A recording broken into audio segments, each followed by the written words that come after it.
What's going on, everybody? This is Thrifty. I am the aggressively average gamer, and you have stumbled your way into the gaming den. That is right. This is a weekly podcast where we discuss gaming news, video games, video game mechanics, just pretty much anything and everything related, surrounding, adjacent to, parallel to, in conjunction with video games. What is up, Hero Down Under? What is up, Destin Cutler, also known as Byron Cutler? It's kind of like me, two different names, Thrifty and the aggressively average gamer. Speaking of that, tomorrow I will have a video up. It is my first video of reviewing the backlog. That is a new series I am starting in between big releases, or in between new releases rather, going back and finishing up titles that I have in my backlog. If y'all know anything about me or been around the channel a long time, you know that my backlog is about a mile long because I start a game, play about 50 to 80% of it, and then I just stop playing for one reason or another. So, with that being said, I decided that during these downtimes, I'm going to start finding games that I have played quite a bit of and just start knocking them off the bucket list, as it were. And Hero Down Under, we do have Will 777 J Pizzle in the Hizzle. I won't do that again, I promise. Or maybe I will. I don't know. Clip me. Hey, speaking of clipping and stuff like that, you can share this out. That helps out a ton. You can also hit the like button. That helps out a ton. You can comment afterwards. Once again, helps out a ton. If you want to support the channel monetarily, you can do that too by becoming a member. You can hit the join button, and I believe it's $4.99 a month. That goes directly to me to support the channel, support me. So if y'all would like to do that, you can do that. Members do get a shout out every week, and we have the Kipling Lounge, Isu226, Josh Ayers, Gaming Grindhouse 7780, the Retro Gamer Guy, Steven Leon. He's the reason why so many get those. Josh Ayers, I see you in the chat. What's up, man? Cosmic Hero 270, El Nini 2796, RPG 88. It's just Henry Heck. I have not updated this list in a while. Craven Van Draken, J942, Lone Gamer 895, Man Overboard Gamer, or J Gamer UK, Wizard 57, K-Med, and the list goes on. Will 777 JP, Wooly Gamer. Yeah, some of these guys, I need to update this list. Some of these guys have fallen off. JTech TV 4K 60. Anyways, thank you for all the support. What is up, RPG 88? How are you? With that, guys, we have a good set of topics tonight. Here's the topics. First one, Housemarque is doing pretty good. How good? How good did Soros sell? I don't really know. But they seem to be in a really good spot with Sony and with PlayStation. So we're going to talk about that tonight. Also, somebody who's not in a good spot, Bungie. They're about to lay off 50% of their staff, according to quote-unquote rumors. And if there is time, we will discuss some of the Xbox blunders that have been happening. It is a terrible, terrible, terrible display of corporate sabotage, espionage, greed, one of the ages. I don't really know, but we will discuss that tonight if we get there. First thing I do want to start out with is in the show notes from now on, I will have all of the articles that we are using. So if you go over there, and I have them listed as topic 1, topic 2, topic 3, topic 4. That does not mean the order of discussion. Those are just the things that we will be talking about. One of the other things we're going to discuss tonight is, when do we think God of War Laufey is coming out? And does it have... I put Intergalactic on here, but does it have anything to do with others... with other games possibly getting moved, or maybe they were further along? Like, what does it mean for PlayStation's upcoming lineup? What does it mean for the next Horizon game? Not the shitty one that's coming out, but the other one.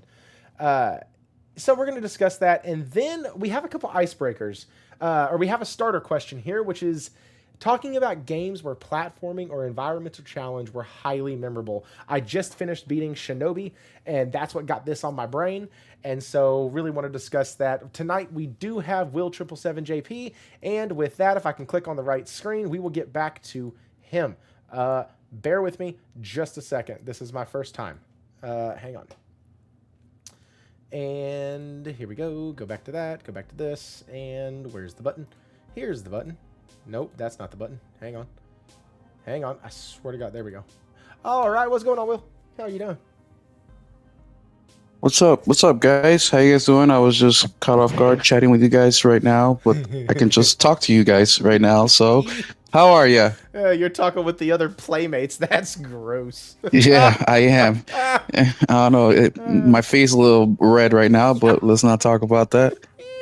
Only because RPG knows how to tickle the pickle. That's it. Only. Only. Only he can do it the way he does it. Crispy. Nah, I had to pick up my kid from Texas. Jeez. Yeah, RPG went on a 1-day road trip to Texas, 12 hours straight to pick up his kid. His kid was out there for the summer or for a couple weeks. And yeah, so he did that drive today. So he's got to be exhausted. That's gross. Yeah, I remember when we drove down to Florida for vacation. Big different reason. But we drove down there for vacation and we had this thought after 2 o'clock in the morning hit. We're like, screw it. We'll just drive all the way through. My oldest son started vomiting with 1 hour left because he refused to sleep. He's on the spectrum, so he couldn't sleep in the vehicle, and we didn't know that until like we took the trip. Because we had been in a position where he had to sleep in the vehicle. Can't do it. Couldn't make it from here. And so like his body was literally fighting him. It sucked so bad. So RPG 88, that's a hell of a trip, man. Glad you got back home. Also glad you're spending time here with us. Will, have you been playing lately? So I've been playing a little of this, a little bit of that. Like we were talking earlier, I've been looking forward to Adventures of Elliot. So last game I beat was Ayuden Chronicles Rising, which was almost 5 days ago exactly. And I didn't want to really start anything up too heavy because of Elliot, but I have been playing a little bit of Grand Blue Fantasy Relink. I checked out the demo for Echoes of Ironcrad, which is a sword art online game, which I know nothing about. I've been playing Dark Tide a lot with the boys, with RPG and Henry. That game's been a lot of fun, and I just started playing Tokyo Caradu EX, which was a game I've been dying to play for a lot of years, and I finally got the courage to buy it. Except that I got it the day Tokyo Caradu EX. It's a game that came out on the Vita originally, back in 2015 or something. It got a PS4 port. They gave it 60 frames per second, a couple extra dungeons, a couple extra missions, things like that. And they're coming out with a sequel in July. It is a game that's published and made by Falcom and Axis. And the fact that they're doing this sequel next month has been highly anticipated by the fans of this game. And it's finally here. So I decided, you know what? It's just time for me to buy it and play it. I always kept it to the back of my mind because I'm like, I want to buy it for the Vita and play it on the Vita. But look, it's 2026 and I still haven't bought a Vita. I've just been so picky about what Vita I want to get. I want it to be the right condition, the right color, the 1000, 2000 model, and pricing's got to be right. So I said, fuck it. With the sequel coming out next month, I just got to get it over with. I still got some time because, for you JRPG lovers out there, which I'm just fairly new to the genre, that a lot of the times they'll drop the game in the Asian markets first, and then they'll do the US West markets later. Same thing is happening with the sequel of this game. So I still got some time, so I can play more Adventures of Elliot. But yeah, that's what I've been playing, a little bit of everything, but nothing serious. I've been dating a lot, but nothing serious. Yeah, you haven't fully committed. Yeah, haven't committed because my bride is coming in tomorrow. That's Adventures of Elliot. So I have committed. Josh and I finally beat Gears of War Reloaded. That is one of the most lackluster bosses I've ever seen in my life. Literally, we're shooting it, and I didn't have to move. I just stayed in cover, and we just shot it. And I was like, is this it? Like, does he do anything else? Does he have like a second stage, a third stage? What are we doing? And then all of a sudden, he dies. He keels over. Right after I asked the question, I was like, oh. And Josh goes, yep, that's it. And I was like, okay. So it was very lackluster. The game overall was okay. But wait a minute, it's not fair because you played with Josh and Josh was there to coach you. Playing that boss by yourself, worrying about them bats killing you and shit, that's a whole other Josh stress. wasn't there to coach me at all. He guided me like a seeing eye dog. Let's be honest. Like I didn't go watch the stream, guys. I was finally happy that by the end of it, that's funny. It's recommending my own stream to me. That's cool. By the end of it, he had me. I was so excited because I actually got to somewhere before he did. And so it was a lot. But no, it was fun. And no, Adventures of Ellie does not turn-based. It is straight action combat. It is not. Come on, RPG. We've spoken about this. He's yanking your chain. He knows this. Well, people see sprites and they're like, turn-based. Hey, I thought it was, dude. I ain't gonna lie. Like, I dismissed this game completely, and I played the demo, and I was like, what the fuck? But, you know, this is the demo has done wonders for me. It also turned me off from games, but I want to say one of the first, I can't remember every demo, but one of the first demos that made an impact on me was Final Fantasy 16, which was another game that I had dismissed because of the 16 number. I've never played a Final Fantasy except for the 7 Intergrade, or I think that's called. And so I thought that I got like 8 more games to get to 16 plus the other 8 games before 7. Like, I'm never going to do this till you guys educated me on how Final Fantasy works. But after playing that demo and transforming into those, whatever you call them, the dragon, I was like, oh shit, it's got a deep story and the combat is fire. So I decided to pre-order the game from there. Same thing happened with Elliot. I thought it was turn-based. And I just turned it on for shits and giggles, just because it looked cool, right? And bam, I was like, oh, wait, the combat is this? And here we are. You know, it surprised me a lot. I was not expecting to like it. I've been trying I've tried a lot over the past couple years of the Octopath. That gave me motion sickness. I own Octopath Traveler 2.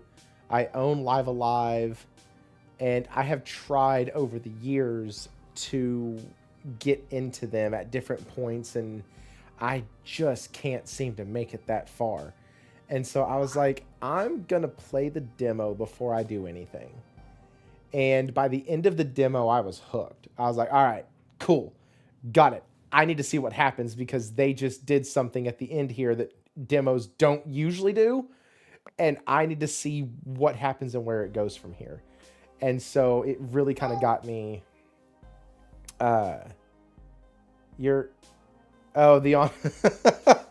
Onimusha demo told you to wait for a sale. Yes, it did. That is the best way to describe that 1,000,000%.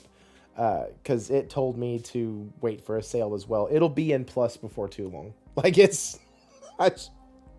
the combat is not. I saw somebody gassing up the combat in Onimusha, and I was like, dude, like Shinobi has more complex combat than Onimusha does. At least for what they showed, and it was a short demo. And so I don't know. I feel like if you're on a demo, you have to balance it, right? Because you can't just do what Forspoken did and put you dead middle of the story with all of these powers and stuff, and you have no idea what you're doing or how you got them or anything, and you're just supposed to figure it out, and you're like, okay, I don't know what's going on. Cool. That made people not really too keen on the game, along with all the other crap. But you also don't want to start them off at the very beginning of the game where you don't have anything but square, square, triangle, and that's it, because then it just feels boring as hell, and you're like, dude, this is not that good. At least in a fighting game like that. Like, that game is all surrounded by combat. And so it was one of the things, I felt very lackluster about it after I was done with it. And I've heard some people talk about it, and they absolutely are over the moon about it, which is great. It is just definitely not going to be a game for me. But like I was saying earlier, I also beat Shinobi. Got that beaten this morning.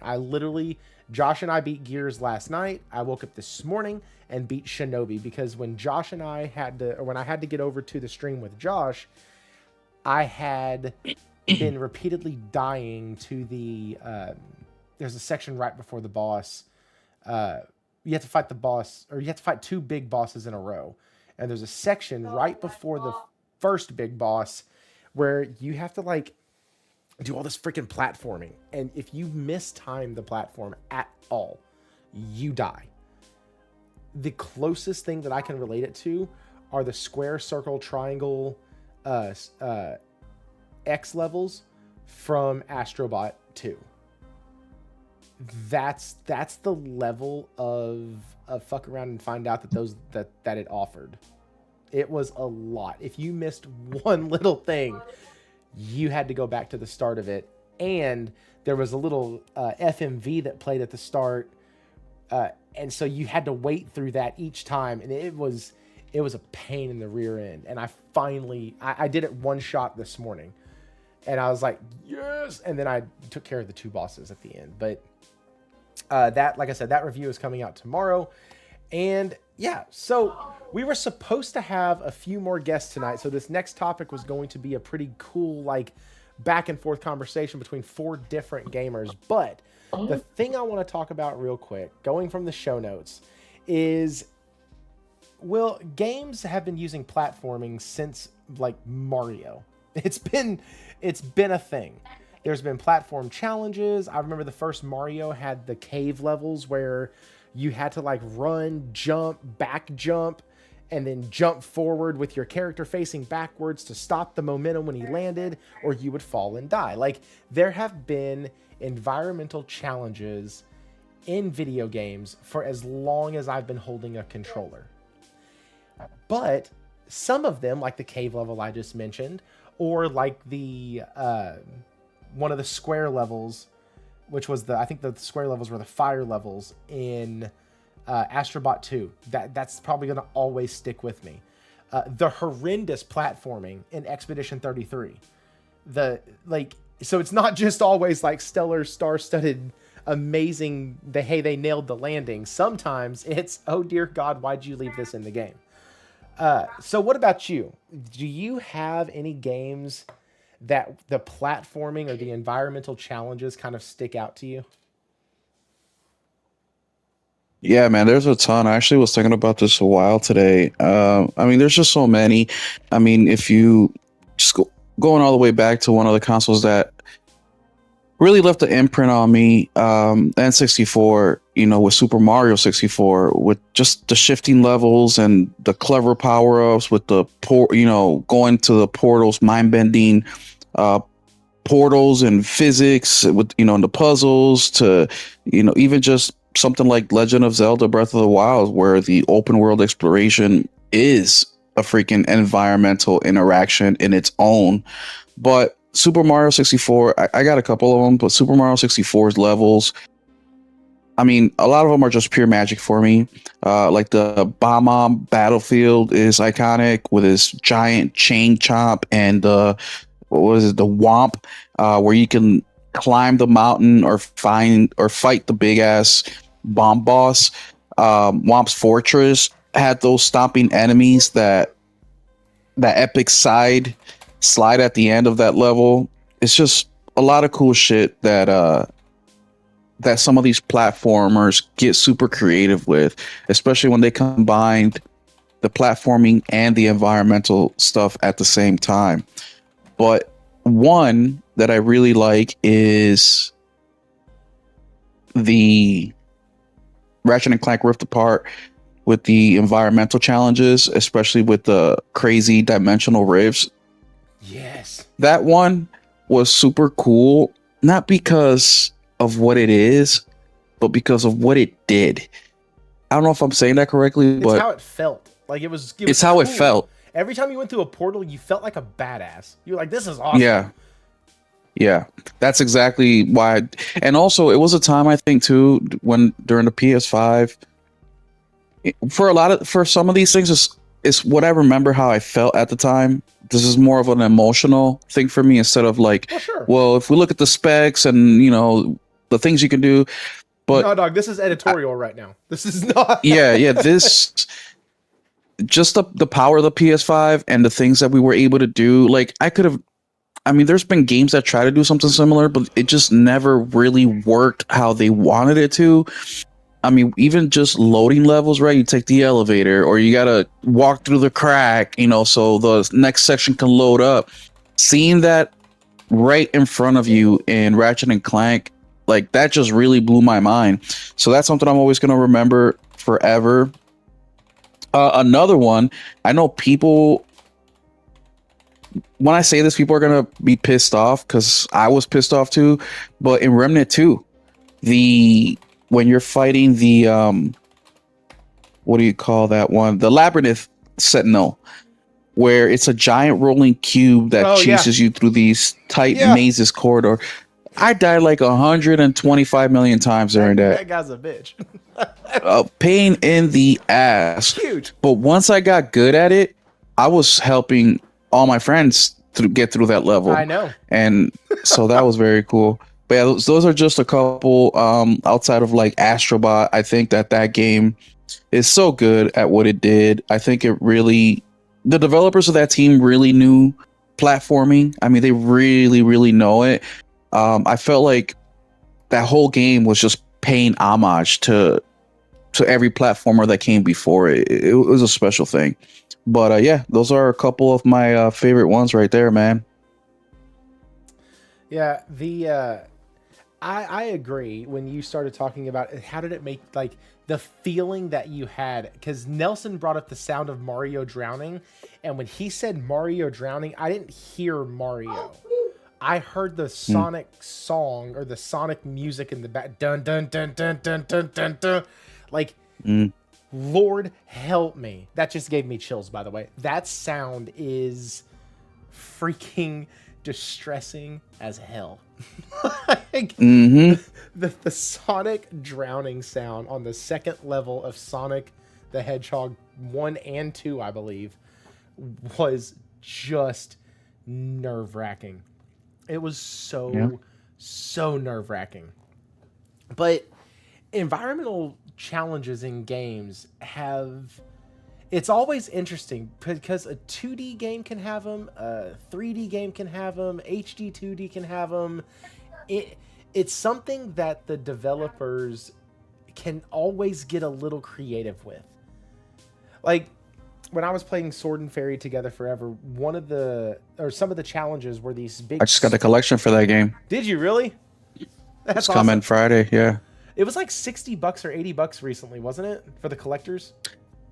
Well, the cheapest I found it was $100 for a brand new one sealed, but PlayAsia has them for like 130. So gotcha.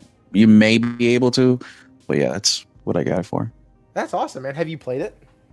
Never played them. I saw a gameplay video. I think it was on your channel actually, probably a little bit ago, and I thought the combat looked dope. And since I've been in this JRPG kind of like flavor, I've been trying to just expand to other shit too. It's so good. And yeah, you're gonna I can't wait for it to get here. The platform, but Adventures of Elliot is getting in the way. You know what I mean? Dude, I can't. It's gonna have to wait a little bit. Adventures of Elliot isn't getting in the way. It is. I am so freaking hyped today because I called my local GameStop and I said, "Hey guys, do y'all have any pre-orders left for Adventures of Elliot?" Because I didn't know until today. I'd been weighing digital versus physical, and I was like, "All right, I think I'm going to go physical because if I play it for 10 to 20 hours and I don't like it, then I at least can go trade it in and get some money towards something else." And so I went physical on it, but I called them and were like, "Hey guys, do y'all have it?" And they were like, "Let me look in the system." They said, "It shows we have one copy. It shows we have one copy available." And I said, like, available always one copy left. No. I said, like, available for pre-order? She's like, "No, we have one copy in the entire store and it's available for pre-order if you would still like it." And I said, "Say less." I will be there in an hour and a half. And sure enough, I was there in an hour and a half and I paid my lovely money and I got it. Also, I found out from the GameStop employee, this is interesting. So GameStop is thinking about ending, well, they announced that they were going to be ending the points. Yeah. Where you can no longer gain points. The guy at GameStop goes, "I would hold off on thinking that that's actually going through." He was like, they're already talking about changing it back because of how much backlash they've received. And so I was like, man, GameStop is the world's best at, he goes, it's rage bait. Like before I could even finish it, he goes, they just rage bait everybody. Mm-hmm. He goes, and I'm left fielding questions. Dude, them points are honestly a big reason of why I buy from GameStop, because there's so many other convenient places. And look, I love them points, man. And I got a GameStop credit card where I get 3 times the points or double the point or whatever. I don't know exactly. I just know that I buy the shit that I normally buy. I put it on the credit card. I pay it off because I was going to buy it anyways. And I get free money. I mean, last year I claimed like $100 in points. Like, it's insane. So yeah, when I saw that, I was like, well, there you go, because they charge you shipping as is, and they charge you like $8 for shipping. So if you buy a $20-some game, it's gonna cost you $30. Yeah, no, it's ridiculous. They had their but yes, 6-7 sale recently, and I was gonna pick up 3 games just to. That's a great time, guys. Sales like that, like the $5 sales, the $8 sales, stuff like that. Great time to build or rebuild your physical collection. And so, like, I was gonna get 3 games, and it was $21 at checkout. Well, then it said like shipping and taxes and this, and it came out to like $42 or something. I was like, this is some bullshit. Like, I'm paying $20 in shipping and tax. Like, y'all are assholes. That's not. Yeah. And then it was like, well, if you spend a little bit more money, it's free shipping. Fuck off. Yeah, a little bit more money. That's fucking like $20 extra. Yeah. No, they did the same shit to me. The physical gods were looking down on me, man. I found 5 games that I wanted that were all in the same location. Because that's another thing too. You're looking through the app, and some games are available at this location, another location. I mean, I live in a city where, I mean, just within like 10 minutes, I have like 4 or 5 GameStop, and they were all there. I ordered them. I even got the Yakuza Pirate Collector's Edition for $40, or it was $50. It's like $50. It's like $200 thing on sale for $50, all in the same location. I fucking placed the order. I'm paying attention to my email like there's no tomorrow, just checking every 15-20 minutes. I even wake up in the middle of the night to check my phone. 6 p.m. the next day is when they close. It was a Sunday, and I'm expecting to get the email in the morning. No email. 6:30 p.m. 30 minutes after they close, I get an email saying your order's been canceled because you didn't come pick up your shit. What? Oh my god, I was so heated, man. But yeah, like you were saying, there was a lot of games in there that I selected that were games that I would never buy retail, games that I wouldn't even really buy on sale, but because they were so cheap and you could get one free or whatever, I took the chance and they ended up fucking me. So yeah, that was my little rant on that. But man, if they would have canceled them points, yeah, I would have probably just never went to GameStop again. It's so when he said that, I was like, well, I guess I'll just let my thing expire come like October or something. Well, whenever Yote came out is when I renewed it. And I had said, I guess I'll just let it expire this year. And he said, well, I would hold off. He goes, they're probably going to reverse course. I said, good. Like, I have 5,000 points sitting there. Well, after today, I will have 5,000 points. And I love my little $5 free or $5 monthly credit. I like getting the magazine. I like all that stuff. Like, that stuff there's a lot to be said about things that we have done as gamers and individuals for the past X amount of years that I like seeing that are still around. And one of those things is Game Informer magazine. I like the fact that I get that still. It went away and then it came back, but I love the fact that it's still something that we can have because it is a physical form of media where physical media is dying, and it's really cool. Well, it's dying here. I talked to a buddy who is not from here, and he just got a bookstore, and he's like, man, books are huge over here. And I was like, that's really cool. But it's pretty wild when you hear even like the GM of the GameStop go, wait, they're just rage baiting. They've already talked about changing it back. I was like, Jesus, guys. I was like, man, that's about as bad as the NFT thing. And he just rolled his eyes. He goes, man, I was just a regular employee during that stupid NFT craze. And I was like, what craze? It lasted like a week. And then like It was a craze by them. it was it fucking lasted a week. Hey guys, we're selling NFTs. Hey guys, we're not selling NFTs. Cool. Like, it just didn't make any damn sense. Okay, so platforming in games is one of the things that I love, because creators, just getting back to this, creators can use it in so many different ways. They can use it for so many different things. Collectibles, hidden secrets.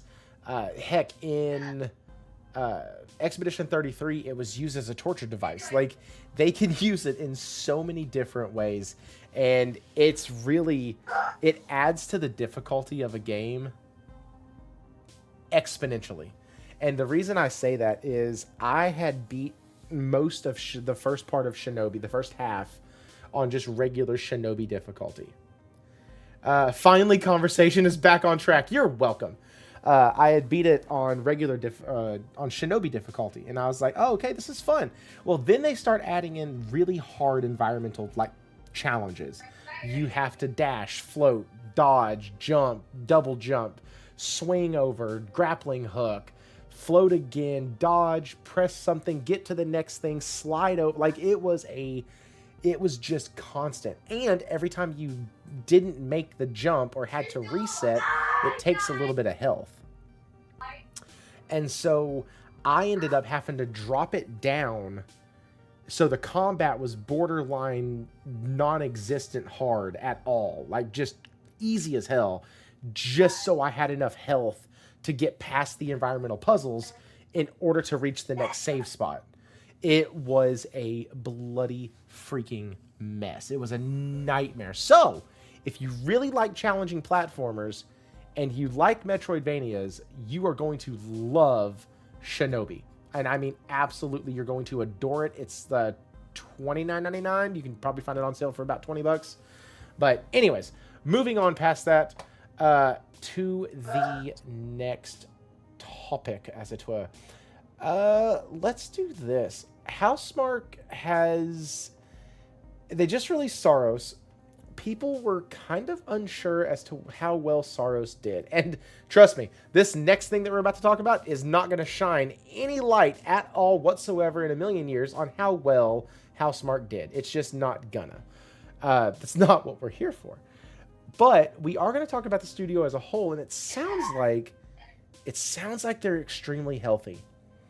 They have grown from a 40-person team to over 120 people now. Let me pull this up real quick.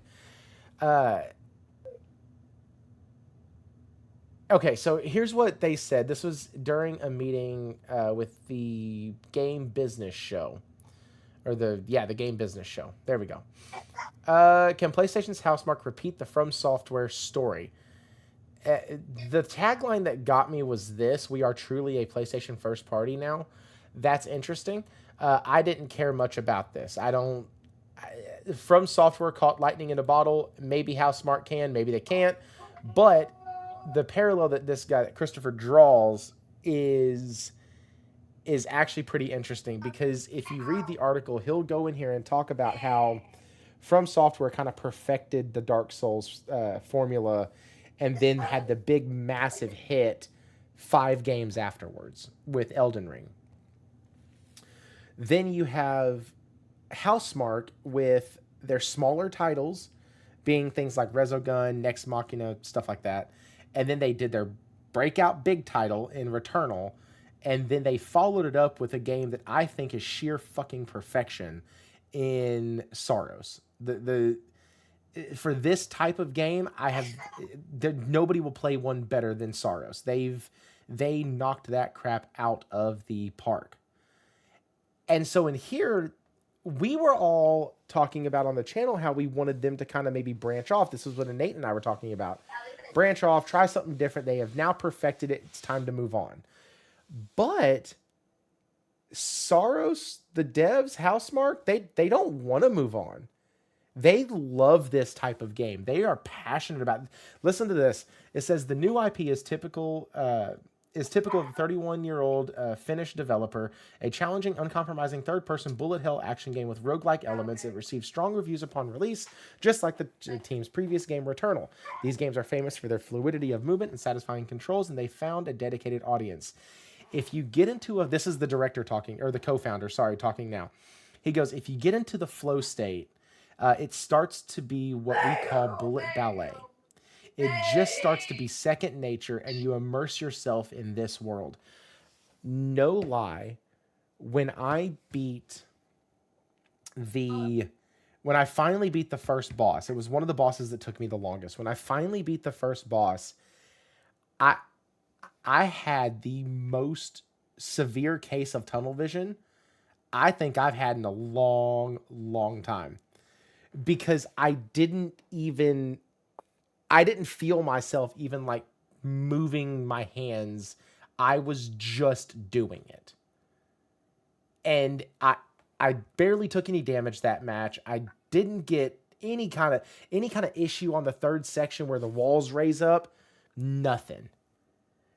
I had actually accidentally booted myself out of the wall before it lifted.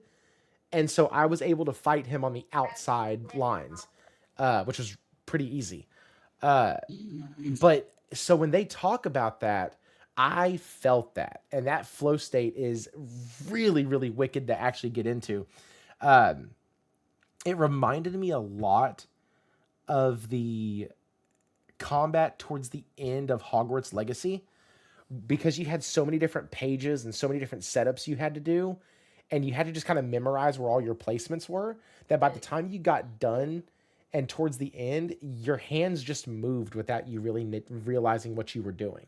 You were literally just that in tune with what the game and what the game's controller schematics were. And so they have done phenomenal. It says, but the hope is that they can become a significant niche, because Returnal and Saros are niche games. It's not uncommon to see intimidating hardcore experiences break out and find large audiences. We saw it with Game of Thrones and TV, and probably the most notable famous video game examples is From Software, the developer of Elden Ring. Like Housemarque, the Japanese developer makes uncompromising games for a specific hardcore audience. They're notoriously difficult with dense, complex lore, but over time, From Software games has appealed to more and more people, to the point where 2022's Elden Ring has become a mega hit with over 30 million sales. And this is the co-founder again. He says, From Software has been doing a similar genre for a long time and built up their fan base over that period. We have two unique games out, Returnal and Saros. It's kind of a new thing that you need to educate the market about, so that people say, hey, these flow states are really cool. Housemarque believes it's all about continued education game by game. From Software's journey from King's Field to what they are today, we're not presuming, by the way, that we're anywhere close to that. But like them, we continue to keep our core, keep educating the market that these are the coolest games you can play. That's our goal, and we will get there step by step. Okay, so that's the article. Those are my thoughts on it. I'm excited for this. I wanted them to move on, but hearing how passionate they are about this style of game, I'm okay if they stay. Like I'm totally okay. I'd rather have a dev passionate about what they're working on than not. And so, Will, what do you think, man, about Housemarque? And I mean, I didn't think Saros really sold that well. I thought it was going to be kind of a black eye on the lineup for this year. But apparently, they've went from 40 to 120. They're already in talks about how to expand Saros, and a new smaller title that they're wanting to work on. They said their next project, they want to kind of make it smaller. So what are your thoughts on this, man? It sounds like they're in a really good place with PlayStation. Yeah, they're doing just fine, man. And this is the annoying part about gaming talk on the internet, and me and Nelson, we have this discussion all the time, man. And, Nelson has the idea, if a game doesn't sell 100 billion, like a Bungie, right? And I don't mean to talk out of turn, but if Bungie doesn't sell 20 million copies and they fail, right? And that may be true for Bungie, but there's a lot of studios out there where all they got to sell is 3, 4, 500,000, 700,000 copy, a million copies, and they're set for a long time. Guys, these games are $60, $70. So if we're talking 1 million in sales at $70, that's $70 million getting split up between the publisher, the retailers, everything. You know what I mean? It's a lot of money. When you see these interviews with these studios, like Housemarque did one where they opened the doors up and people came in, and you can automatically tell, like, wait a minute, y'all did return on all these other little games, but yet y'all place look like this. Y'all got movie theaters in here. Like, yeah, they're making money. They may not be making as much as Spider-Man over at Insomniac or something like that, but yeah, they're doing all right for themselves. I'm sure that they have goals that they want to do better and better each time they come out. We all know that Housemarque does not have a problem at all with making video games, especially gameplay. I think that there's little things that they do that they can definitely work on. For me, is story. I actually feel like they digressed a little bit from Returnal to Sorrows, but that could be all taste, right? Just for me individually. But I definitely see them taking step forwards, and I think that as long as they have that mentality, they keep their cost low, they're going to be just fine, man. These dudes have been making video games for a long, long time, and I see them making video games even longer. So the chat, I agree, but oh my goodness, Raichi found his soulmate in the chat in Nelson, because these two guys, oh god, they're curmudgeon as fuck. Okay, so here we go. Now, Raichi did send $2 Canadian, so thanks, eh? He says, this is cap. This sounds like please buy our game. No, it doesn't. They mentioned like where they're standing is as a studio and like how they like the art that they're creating. Shut up. He says, if you don't buy our game, we won't be able to continue our art. 120 employees isn't a small team. I didn't say it was, but they started at 40. Thrifty, real quick. Even if they did say please buy our game, what's the problem with that? Like, what's the problem with that? Except the guy that made Flappy Bird ever come out and say, don't buy our game. Exactly. Like, what's wrong with that? And you know what? And, Richard, real quick, because he's got the sentiment of a lot of people, right? They see these numbers. And look, I kind of agree with Richie as well, right? Because the more you expand, the bigger you get, the more responsibilities. And look, what's the rumor? 400,000 or 500,000 copies. So, like, let's be real. I mean, that's a pretty low number. And you said in the beginning, Thrifty, that number seemed pretty low to you. It seems pretty low to me too. And I guarantee you, it seems pretty low to PlayStation. Yes. And yeah, they could be doing better. But what's the one thing, even with their small sales numbers, that people always say about Housemarque is how awesome their games are. Mm-hmm. So even though they don't have the best selling games, nobody could sit here and accuse them of making a shitty or poor game. Never. So, okay, so let me read these back and forths real quick, because, okay, so here, that's what Raichi said. Nelson said, sounds like Housemarque won't be around next gen. I think you're wrong. Hero said, Will 777JP, which is why I know Saros couldn't have cost. So, Hero is bringing up the fact that there were rumors that Saros cost $70+ million to make. If it cost $70 million to make and they only sold 500,000 copies, which is what the rumor is, and that's up from the original 300,000 copies it says it sold at launch, supposedly, according to Anal Analytics. And if you take those numbers and you look at a $70 million budget, that means for every dollar spent, they lost $2. I don't think they'd still be subsidizing at that point. I just don't. I don't think Sony would take a bath like that from... But wait a minute. Who said these numbers are bad? No, I'm talking to the chat.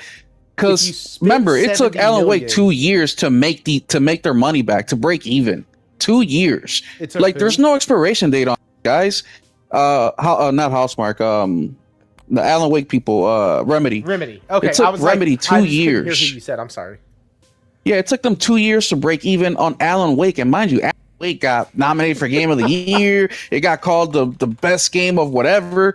It took them 2 years to do it. There's nothing wrong with that. People assume that if you don't make all your money back and then some in the first day or the first week, it's bad. Yes, the amount of sales goes down over time. That is true. Shit. But it doesn't mean because you don't make all your money back in the first month, which is the best time, or the first week, that you failed.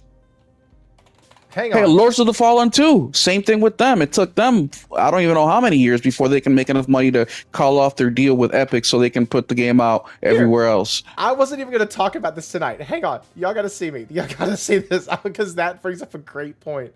Here, look at this shit. Despite now being 7 years old, Devil May Cry just had its best year of sales yet. Resident Evil and Street Fighter games also saw large year-on-year increases. Listen to this. Devil May Cry sold more copies last year than at any other point in the 7-year history, Capcom has revealed. Ahead of its annual shareholder meeting this week, Capcom updated its business consumer sales volume information, which gives detailed information on software sales over the years. Capcom had previously stated that it had sold more games than any other year in its history, selling 59.07 million games in the financial year ending in March 2026. This included 2.7 million copies of Devil May Cry 5. I don't give a good gosh dang if those copies are at $5, $10, or full price. That is fucking insane. 2.7 million copies 7 years after. And it's not like the game had a big-ass massive update that was like, oh, come look at the shiny, sparkly new coat of paint we put on it. It's just because it's Devil May Cry. Like, yes, crazy. So you never... Hell, Horizon Forbidden West or Zero Dawn didn't get popular until like 2 years after it was released. Like, I bring it up all the time, and there's so many people in the chat that seemingly bought Horizon on the same dang sale that I did when it was $14.99. Like, and that was for the complete edition with the Frozen Wilds expansion.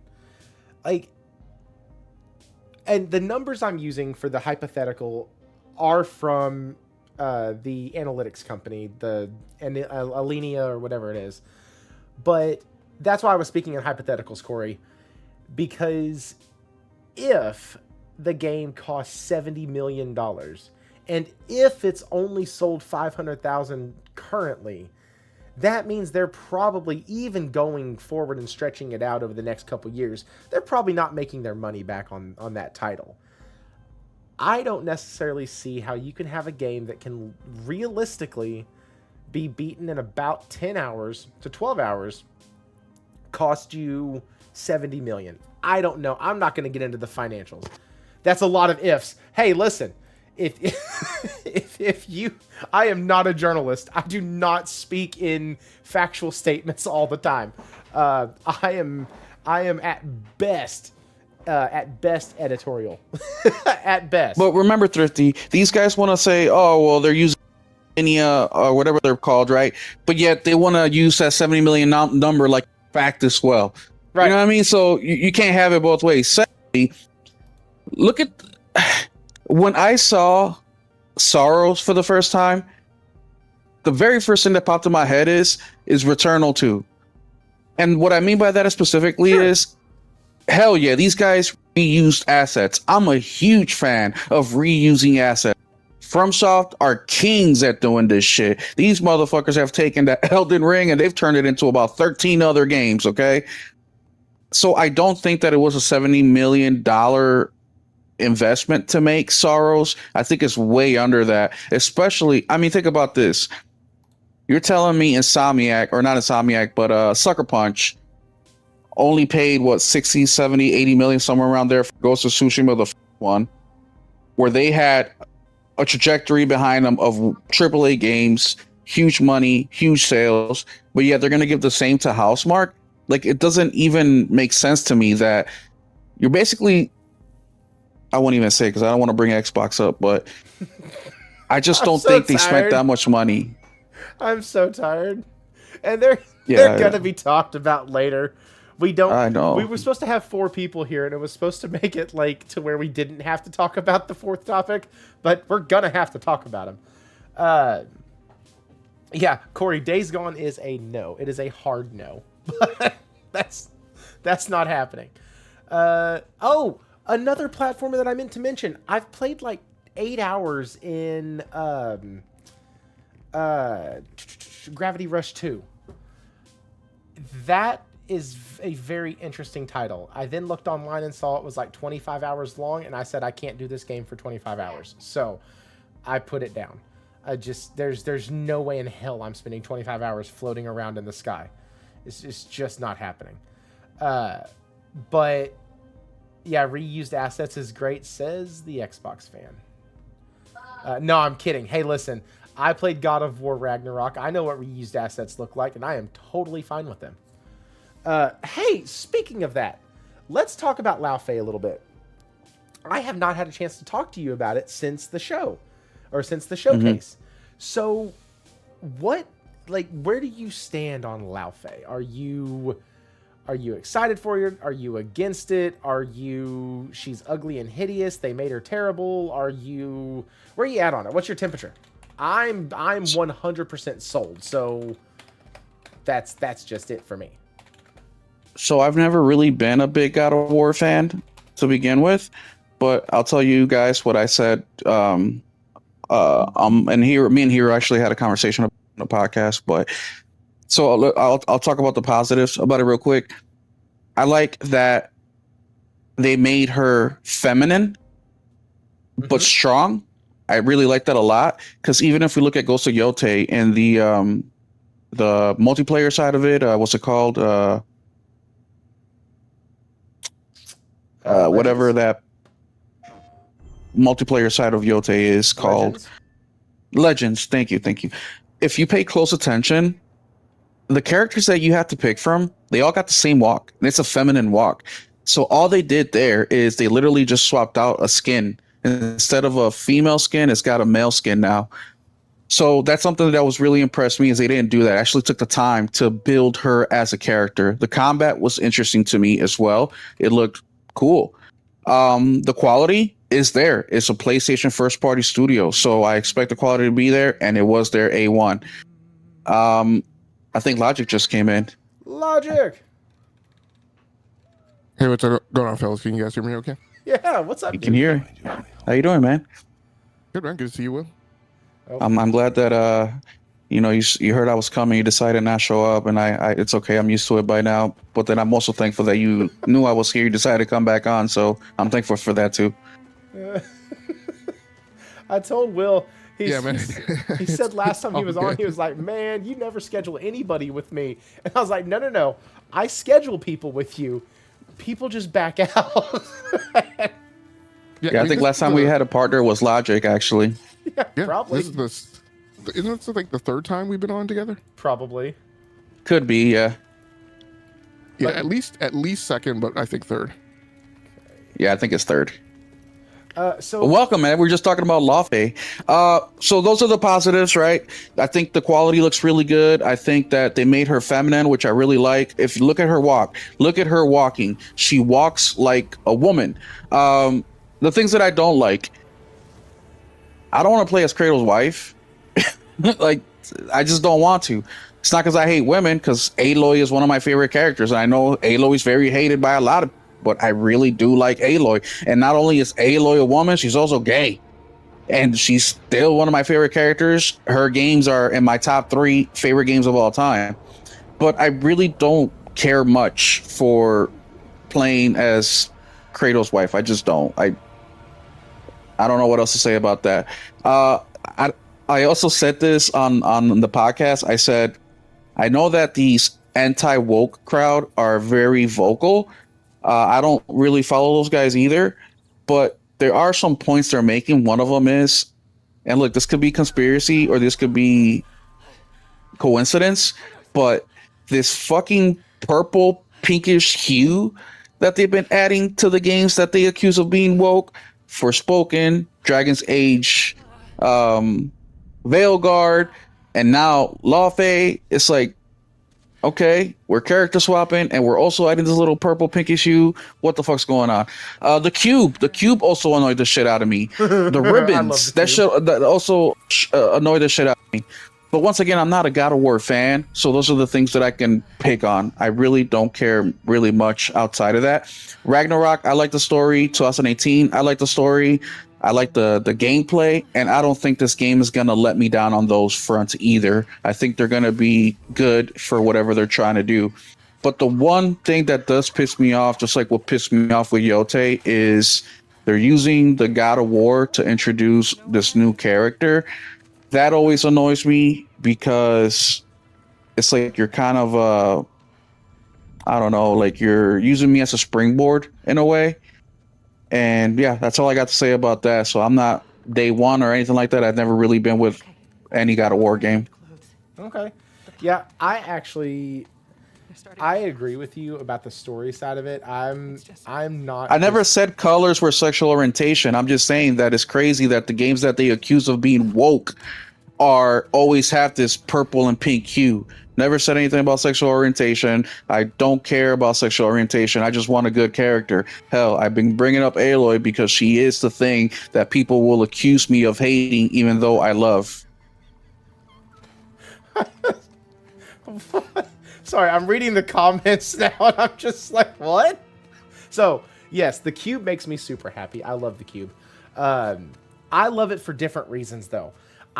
They've explained that it actually has in Norse mythology like an actual valid reason, but to me, Deborah Ann Wall is a D&D player, and the gelatinous cube is from D&D, so it's cool and it's fun, and I love that. Because it really is this annoying fucking thing that just, when you try to stab it, it steals your shit because it absorbs it inside like a big ass bowl of jello. It's so fun. As far as I can agree with you that I don't really care to see her story, but I disagree that that this is like Yote. Yote, they literally took and made a brand new character and then fed her in with the lore loosely to be kind of ghost-ish. I disagree. Fuck that game. Fuck Yote. No, Yote was great. I platinumed that shit. I'm not saying the game was bad. I'm just saying that the character was shitty. But yeah, of course, it's a great game. The combat is phenomenal. And I mean, come on. But yeah, no, fuck the character. Fuck, what's Itsu? That's her name, I think it is. Atsu, and she was phenomenal. She was. Fuck her. I loved her character. I think she did swimmingly. You know who I like the best of that game? The other girl with the mask, the Ninetales. I think that's her. Oh, the Kitsune. Kitsune, yeah. I thought her story was just so interesting. The way that she got tied up with the whole thing, her redemption arc. Like, I just loved her the most out of everything. Yes, but without Atsu, there was no redemption arc to be had. You could have done that with any character. You didn't need Atsu for that. Okay, moving on. So they introduced Faye, though, in God of War 2018. They established her in that, expanded on her a bit in Ragnarok, and now she gets her own game that's not even a side story that is completely devoid and 400 years removed like Yote was, or 300 or whatever the hell it was, from the original game or the original source material. This is happening literally in step from the moment she's burned to the end of Ragnarok, and I'm not sure if it goes beyond that. So we're actually in a position where we are seeing in real time, in that world, in that exact universe, what's going. That's where I think the difference is with Yotai versus Laufey. I think there's a clear distinction with the connection and the connecting tissue to the originals, or to the 2018 and Ragnarok, that Yote doesn't have to Tsushima. But anyways, I've been talking a lot. Logic, I know I've talked to you already a little bit about Laufey, but do you have anything to add to this conversation? I do, but not specifically about Laufey. I think I gushed and glazed for this game. We did. Enough the first time around. And I understand maybe the differences of opinion. I'll say a thing that has occurred to me is, and I think this may be like age specific, so it may be like a generational thing. But I feel like what I learned from the Star Wars epic is that there is a creative danger in hyper focusing on one character for the greater duration of any epic tale, to a point where it becomes difficult to create around that character. It becomes boring to some people. As art moves on, the different, like the updated and changed implementations may not necessarily fit like the character that was created 20, 30 years ago. I think what I've come to enjoy is, and where Star Wars is now, to me, the most interesting things going on in Star Wars are things that are not Skywalker. And anything that has to do with Skywalker, I'm immediately turned off by, right? Anything that's hyper focused on that kind of like that mainline story thread, I don't want to be bothered with.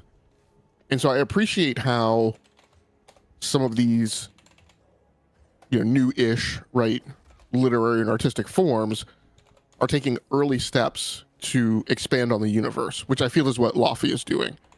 That if you're doing a reboot, right, if you're doing a reset of Kratos, kind of sorta, with the 2018, then going into the third iteration and not necessarily saying, hey, let's string along, right, the main character for the third iteration.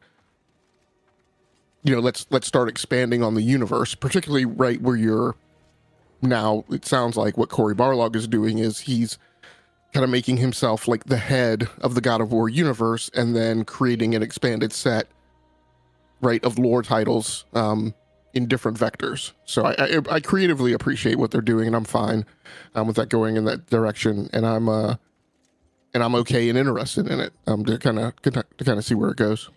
I actually disagree with Logic, and I'm probably going to sound ignorant and not as well spoken as Logic, so please forgive me. But Logic is very good at kind of reading in between the lines and helping people say what they were trying to really say. So thank you in advance, Logic. But the reason I disagree with Logic is because when you think of Star Wars, and look, I love Star Wars. I haven't been keeping up with it over the last, 5 years or so. But I think when somebody says the word Star Wars, they don't immediately think of Anakin Skywalker. I think they think of the world and universe, and then maybe they'll think of one of the Skywalkers. When you hear God of War, you immediately think of the God of War.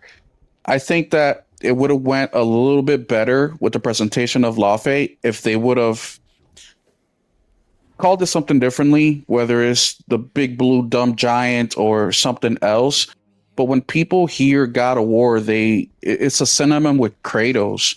And I think that's what's really rubbing people the wrong way, is that they're trying to shoehorn this character in while using the name God of War, while using all the work that Kratos has done. And look, and I agree in the part that we have to keep evolving the series. But at the same time, the last God of War game was the best-selling God of War game ever by a lot. So it's like, I get it. We don't want things to get stale, but at the same time, God of War just sold 50 million copies. So Ragnarok did. So it's like, are people really getting tired of Kratos? I mean, the 2018 God of War was a completely new type of God of War that we've never seen before. And it just feels like, at least to me, and mind you, I'm not the God of War fan, so maybe I'm not the person to speak on this, but it feels like it would have had a better impact if they did both roughly at the same time. And even though to us it feels like it is at the same time, because God of War Ragnarok just came out 3 or 4 years ago, but in all reality, it's already been 3 or 4 years ago, so it is a long time. So I just think that they should have separated this a little bit more than God of War or from God of War.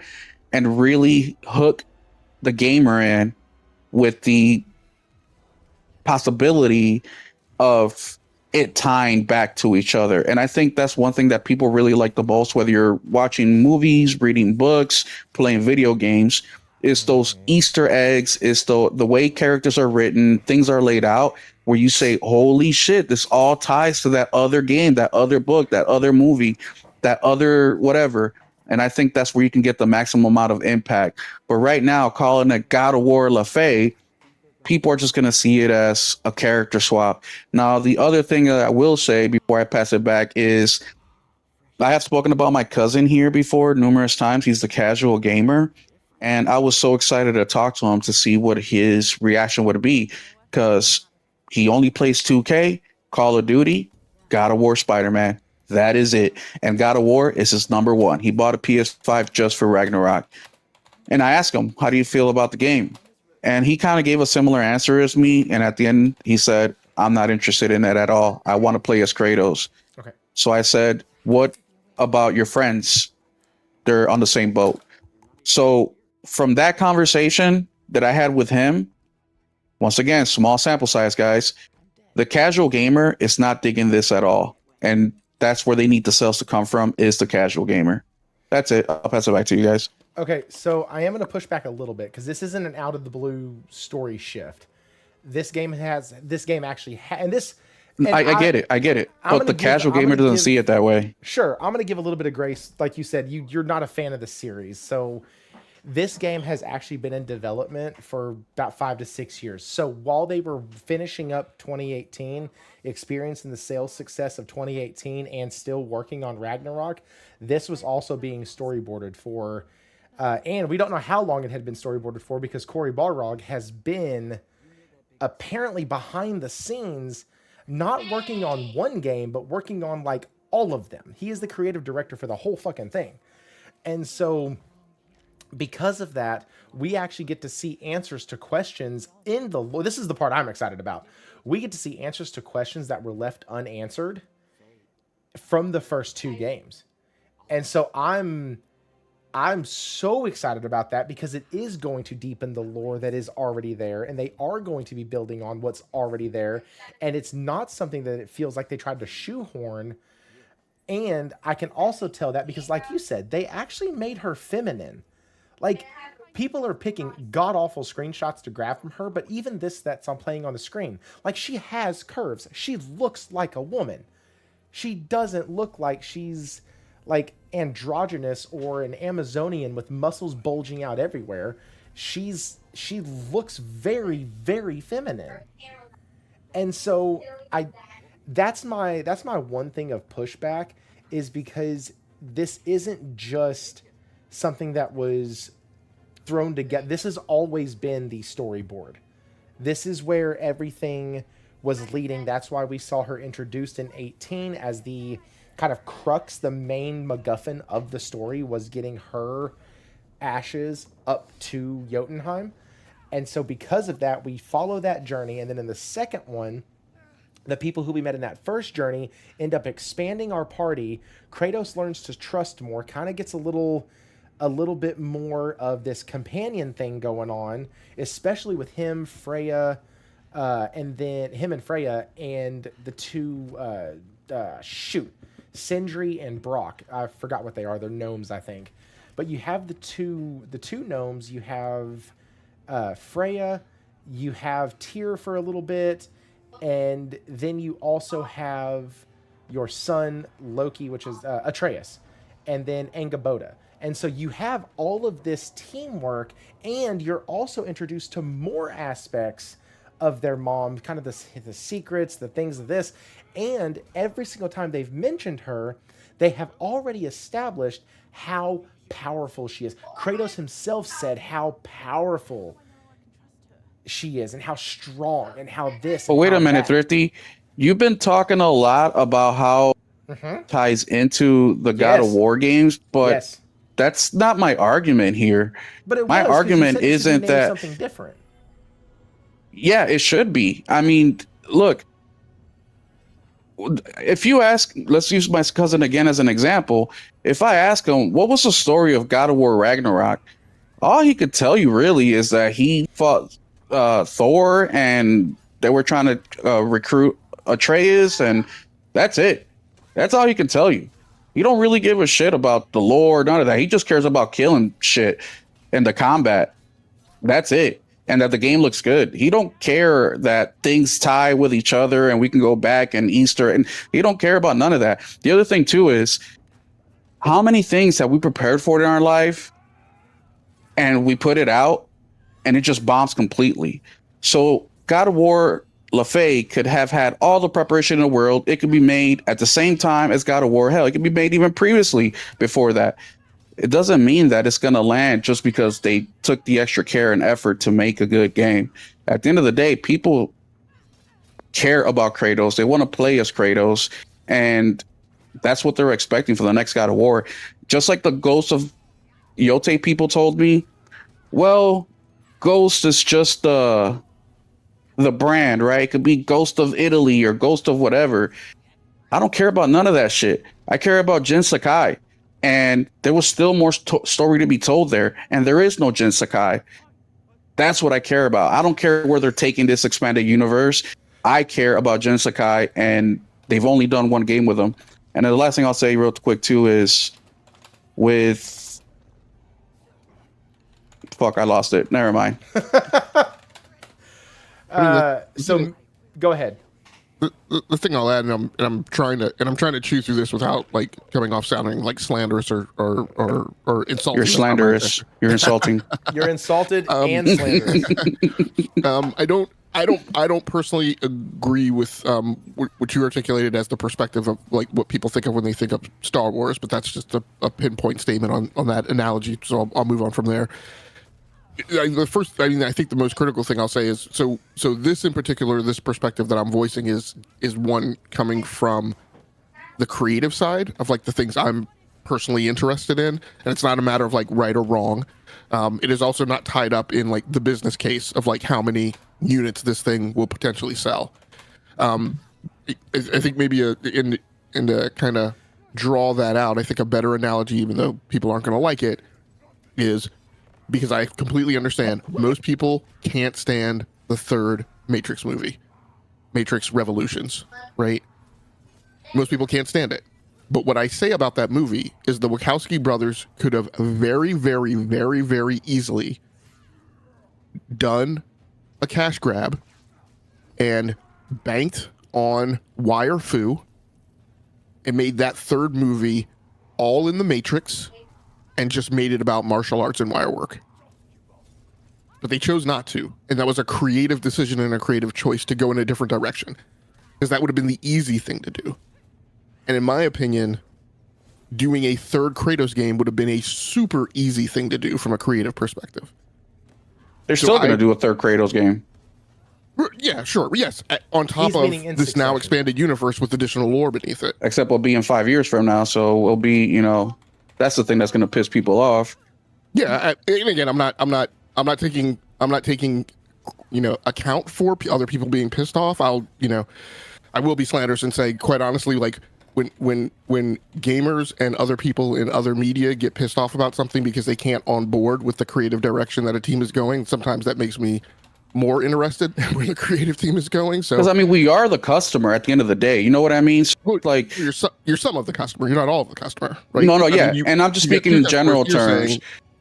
You get two, and I'll just wrap that. You got two customers here saying we are interested in it, right? Mm-hmm. And we're more than just two, because other people are. So I don't know what the split is, but obviously it's polarizing.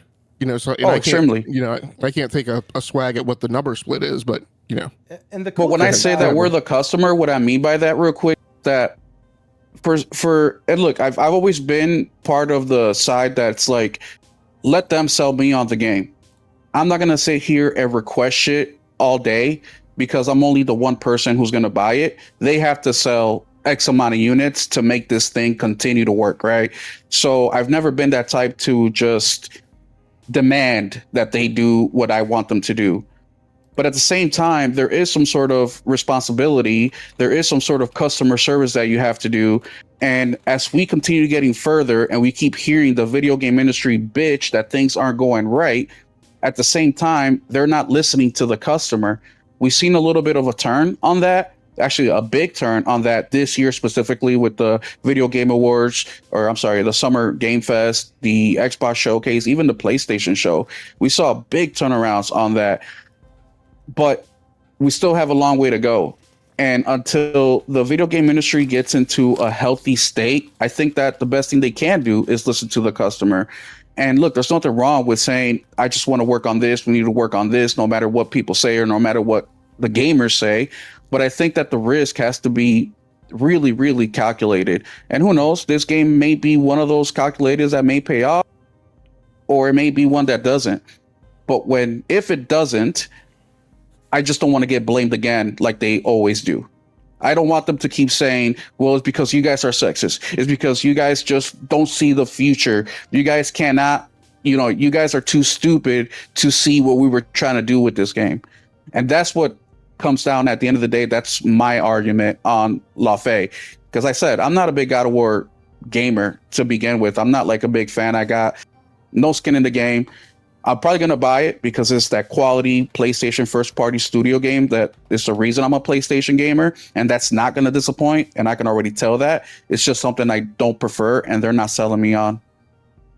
Yeah, and that's what I was going to wrap up with, because Mr. Tennis also said that. He said, Laufey looks awesome either way. If this was the first time I saw it, I would be excited. And so that's the thing that we can hang our hat on. Is this is what Josh said when I was talking about the story a couple weeks ago.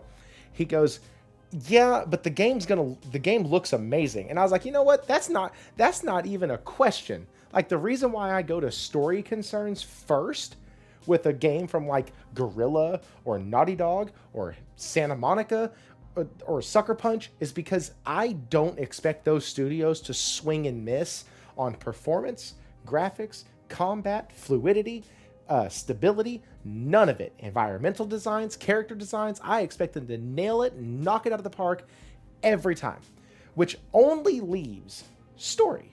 That's the only spot where I really could have any kind of legitimate, hey, possible this, possible that. I just think the more I keep finding out about Laufey and how it connects and how Corey has actually been like pulling the strings on this. And you're right, this may not matter a damn bit to the casual gamer. Somebody else in the chat even said the casual gamer doesn't care about all that story, Thrifty. All they care about is, ooh, pretty game, let's play. And that's basically, yeah. That's kind of the truth. Like, the graphics sell games. Wara used to always talk about that, how people always say the graphics don't matter, but yet always drool over a game when it looks good. Because graphics do matter. They do help sell. They are flash. Sizzle does sell. And so I am excited, though, the more I find out about the game and about, like, oh, hey, the cube, everybody make fun of it. Sure, now go read your mythology because it's actually there. Like, that's kind of that type of stuff where it looks ridiculous, but it's actually part of the mythos is pretty neat to me. Because it's like, oh, okay, cool. Yeah, it goes there. That's great. And so I'm excited about it. Now, when do we think this game is releasing? This was the actual topic. When do we think that Laufey is coming out? Do we think it's coming out Q1, January, February, March of next year? I'm talking quarters in calendar months, not in business. Do we think it's going to come out Q2? Do we think it's not even next year? Like, I'm of the opinion it's coming out March or April. PlayStation is pushing the shit out of this right now, so I think it is right around the corner. I think it's right around the corner because Intergalactic got bumped because of development troubles at Naughty Dog. I think that's why Neil chose to come back and focus. People say I'm wrong. I don't feel like I am. And so because of that, Intergalactic got bumped and is either very late next year or 2028. Neil's a scatterbrain. Do what? Neil's a scatterbrain. I think he took Ritalin finally, and I think he's back focused. Yeah. Like, I think he's back on that shit. So look, I talk a lot of shit on Neil. I think Neil's got talent, but I think a couple things that are missing for Neil is he needs to focus on just one thing at a time. And even then it's a struggle for him. But two, he needs somebody to kind of like tell him no sometimes. I think if we can get those two under control, Neil could become one of the greatest game makers ever. from at least my point of view, because I don't think he is right now with just a couple games. I don't think so. I feel like, and I don't want to get this into a Naughty Dog discussion, but I feel like Naughty Dog has had a focus problem for the past several years. And I think it's because Neil, one, lost his right hand. That was a problem. But also, after that, not only did he lose his right hand, but then they wanted him to do consulting work on the show, and he was heavily involved in the first season, not as much in the second. But all of that takes a toll. Like, we heard from Shuhei Yoshida, who was like, listen, I've been flying back and forth for years. Or no, it was Jim Ryan, which we know that was bullshit now. But like, you think about when Jim Ryan's sitting there going, I've been flying for 30 years with PlayStation. I am tired. I want to be done. Now, there might have been some kernel of the truth to that. We know now that he was probably outed. But like, we know now that there were decisions that he made that did not pan out. But I still fully think that when it comes to Naughty Dog, I think that game got bumped, and because Santa Monica had made such good progression, because they've been working on it for 5-6 years now, because they made such good progression, PlayStation was able to say, okay, cool, we're going to bump you, move this one, and we still have the remakes of God of War coming out in the pipeline as well, along with the New Horizon, along with Intergalactic, along with Insomniac's Wolverine. So we're still steady. We're good. We just had Soros. And so that's my fictitious reading into the cosmic timeline of what happened at PlayStation. Logic, what do you think, man? Do you think I'm totally far off, or can you see that scenario, or do you have another one to offer? What question are you asking me, Thrifty? When do you think God of War is going to release? We agree on the release date. I think you and I have talked about that before. Do you think Intergalactic got bumped? I have no idea. It's not even. I mean, for me personally, it's not even worth my speculation. Yeah, I mean, the game will come out when it comes out. Okay. But you know, because it's far enough. You know, it's far enough away. It's not like right around the corner. When we talk about God of War Laufey, though, I mean, yeah, I agree. You know, I slightly stretch the window into May. Because it may be like the Memorial Day game, you know, or the kids out of school type game. I mean, I think it will be early in the year, and I mainly think that because we saw the way Corey behaved around Ragnarok, and he was basically like, you know, the impression I got out of that in watching the dynamic between Corey and what I felt was going on between him and PlayStation Studios, he was like, you guys can tell them the date when I am 100% confident that we're going to nail the date. And until the day that I'm confident that we're going to nail the date, we're not telling anybody the date. And so Corey didn't hit that point of confidence until like sometime into like July or August, or whenever they scheduled that September. I think it was a September show that they did. I can't remember. Or maybe it was an August show, but like basically 30 days before that show went down, Corey said, okay, I feel confident. Right. And then they went with the date. And that, like, I don't think he would have shown as much of the game as he has shown. And, you know, and I agree with you, be putting out all the content and be fine with all the interviews and the Deborah Wall of it all and things. If this game were not basically in the can, I quite honestly think that they're in polish right now.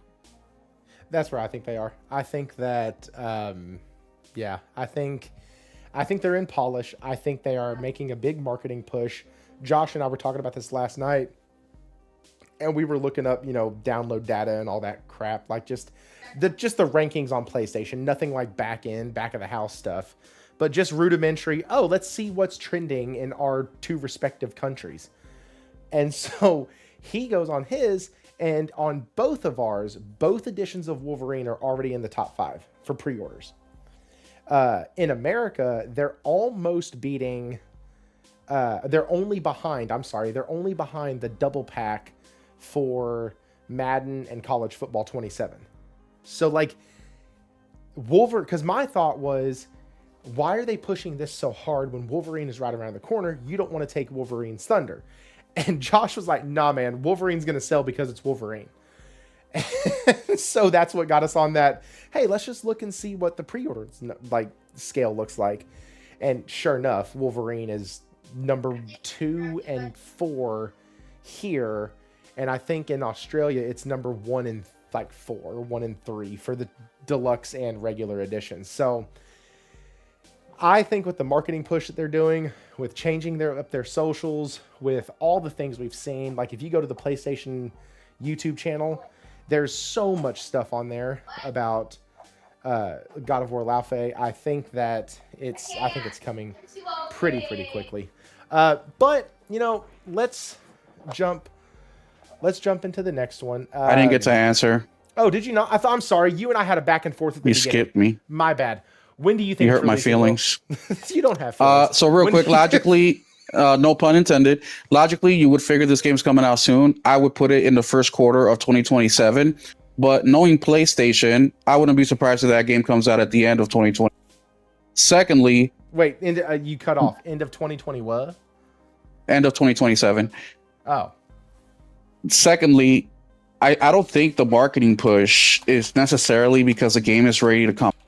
As a matter of fact, I can't remember the last time PlayStation did a marketing push so strong of a game that's coming out after another game.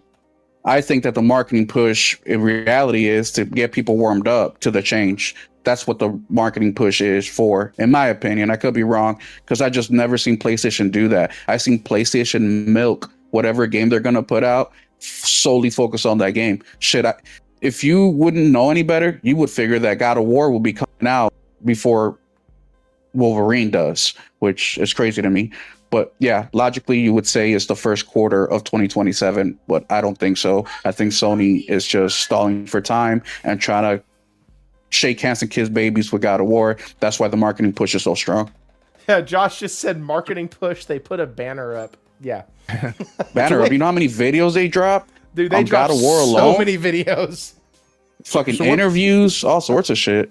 So one question I want to ask, right? So I don't inherently disagree with you, Will, but the question I'll toss out is, yes, maybe, but the business and the industry is in a significantly different place than it would have been in the past.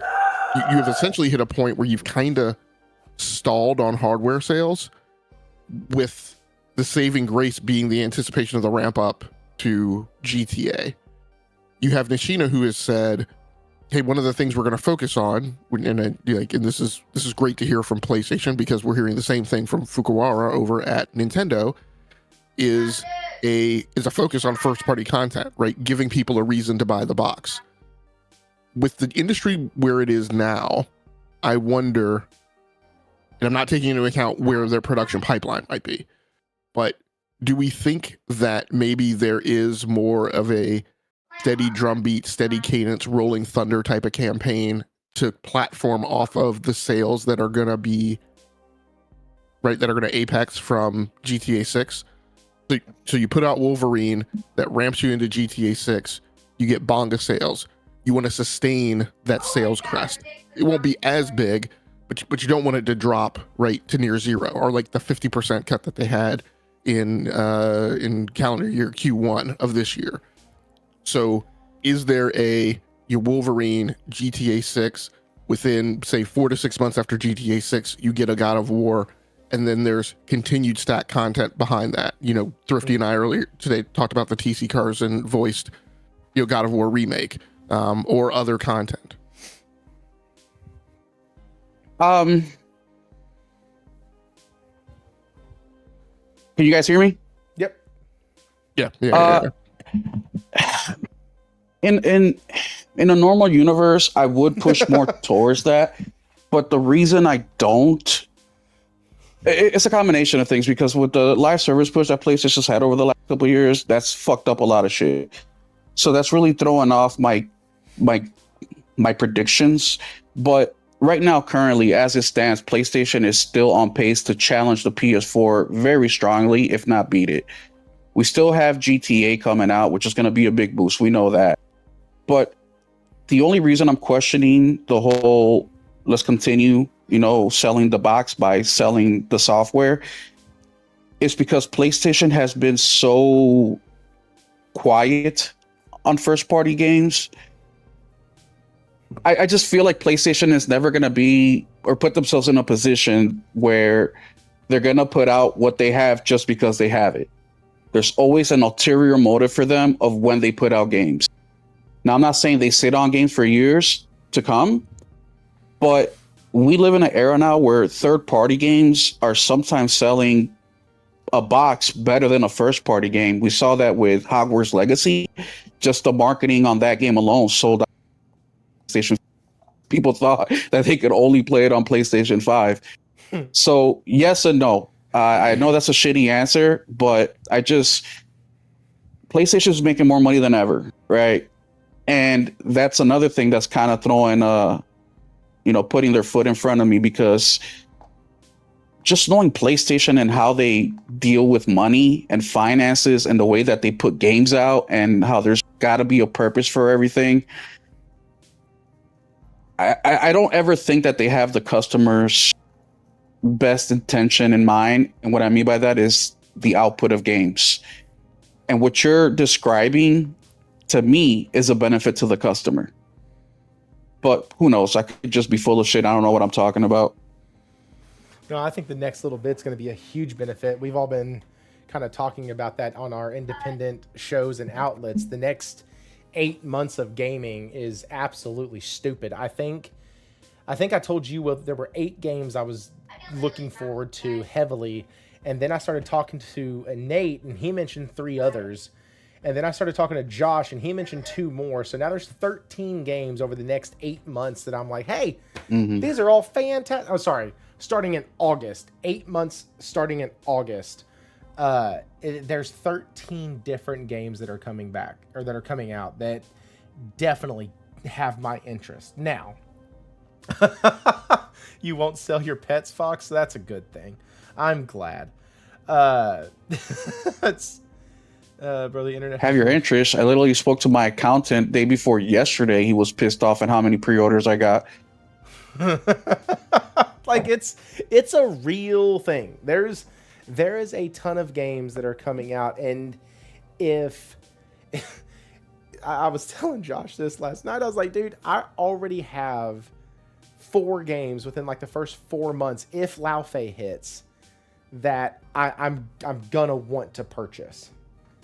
And one of the games that I didn't realize was releasing this year was Resonance. For some reason, I thought it was next year, but no, that shit's coming out in October, which, Lord help me, I don't know when I'm supposed to play all of these titles. The fact is I can't. So even if I'm like, dude, this game looks awesome, this game is so cool, I want to play that. That doesn't necessarily mean I'll be getting it day one, because it's probably pitted up against another game that I want at that exact time. And so as gamers right now, we had the best shows that we've had as a collective in years. Summer Games Fest, the Xbox Showcase, Nintendo Direct, and the PlayStation Show were all really good shows. They were all reasons, they all gave me reasons to get excited about what games were coming out. And so at that moment, we talked about last year how it was so freaking packed, and it was so this and so that, and oh my gosh, I can't believe it. And this year, this time it's worse, because every single game that seems to be coming out is hitting on all cylinders right now. And not every single, but a lot of your bigger blockbuster titles are finally getting produced and finally getting shown and finally getting revealed. And we're getting ready for releases, and Wolverine's almost here, and then Laufey, and then Ace Combat 8, and Adventures of Elliot, Final Fantasy Resonance, Final Fantasy VII Revelation. Like, the list just goes on. Control Resonant. Like, the list just goes on and on with the games that I'm excited about. Tomb Raider.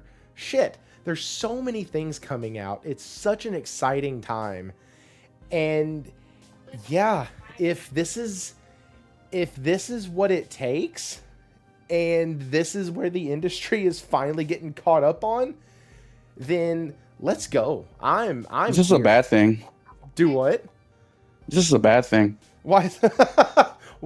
Okay, I'm listening. How many of you guys have ever heard me say there's too many games? Yeah, that's a thing we both say, Will. Yeah, I'm sure people in the chat are sick and tired of hearing me say that. Yeah, I'm not saying See, there's I not too don't. many games. I'm just I saying. as a never gamer, say there's too many games. Oh, that's true. You never do. I never say that. Ever, ever, ever. I beat anywhere between 50 to 100 games a year. I game 2,000 hours a year. There's never enough games for me to play. I'm at 10. I think that, this year I'm like at 30 so far, and it's a slow year for me. I've been playing bigger games, but I'm close to saying that this year. The reason I'm saying that is because, like Thrifty said, there is a ton of games, but not just a ton of games, but the big AAA games. Yeah. I mean, just in 1 month alone, I think there's like 7 big AAA games coming out. It's the big ones. Yeah, the big ones. And I don't want to just sit here and shit on PlayStation, but every time I get the opportunity, I will, just because they're the big ones on, they're the big kids on the block. The last couple of years have been slower, AAA wise, in my opinion, especially 2023 to 2025, especially for PlayStation. And with so many big AAA games coming out, PlayStation is extremely lucky that they got Wolverine, which Marvel character Wolverine itself will be able to survive. But a lot of these other AAA games won't. And this is where we're talking earlier at the beginning of the podcast about studios making their money back 2 years later, 3 years later after they release a game. And this year, some of these studios are going to need to have that expectation, because when you're competing against Phantom Blade and whatever, name any game that comes out, it's going to be hard, even for somebody like me who buys a shit ton of games, I don't know if you guys remember, Dragon Age Dogma came out and Kingdom Come, I think it was, that came out. Same day, I went to pick them up at the same time. Not a lot of people are going to do that. Now imagine 2 AAA games coming out a week, or 3 a week for a full month, and every single one of these games needs to sell however much, hundreds of millions of dollars to break even or make money. So it's a dangerous time, because I think this year we're going to see some of our favorite studios, third-party wise, get shut down because they just won't be able to survive. And the reason that I'm kind of mad at PlayStation about that is because they had such a big window of opportunity between those 2-3 years where they could have made a ton of noise, and they didn't, because they were chasing that live service money that never panned out. But like Thrifty said, it is an exciting time for me, but at the same time, it's also kind of melancholy, because I just won't have the time until later. And as I start pushing these games even further out, even more games are going to be coming out. So like, yeah, great, I'll play these games in February. Well, then we got Fable and Lara Croft coming out February.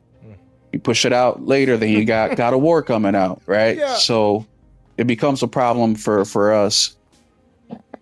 It absolutely... A good problem to have, I guess. And like Josh said, it's when so many, and you just said it too, but when so many big games release that close together, something is failing.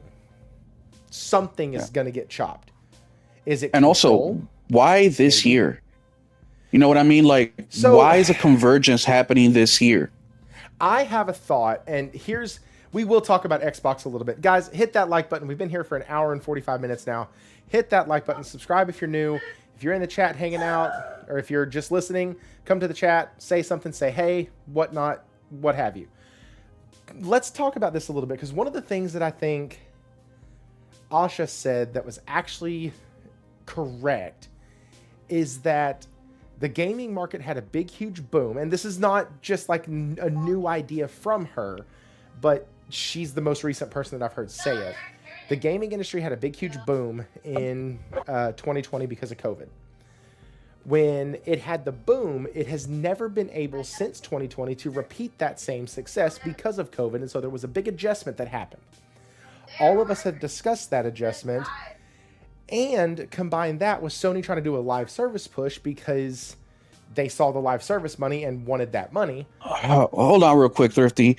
My guy, no, do not let the past be the past. First off, we got to learn from the past. We don't make the mistakes moving forward. Secondly, I just said this is important because studios that we love are not going to be around after this year because of placement of releases.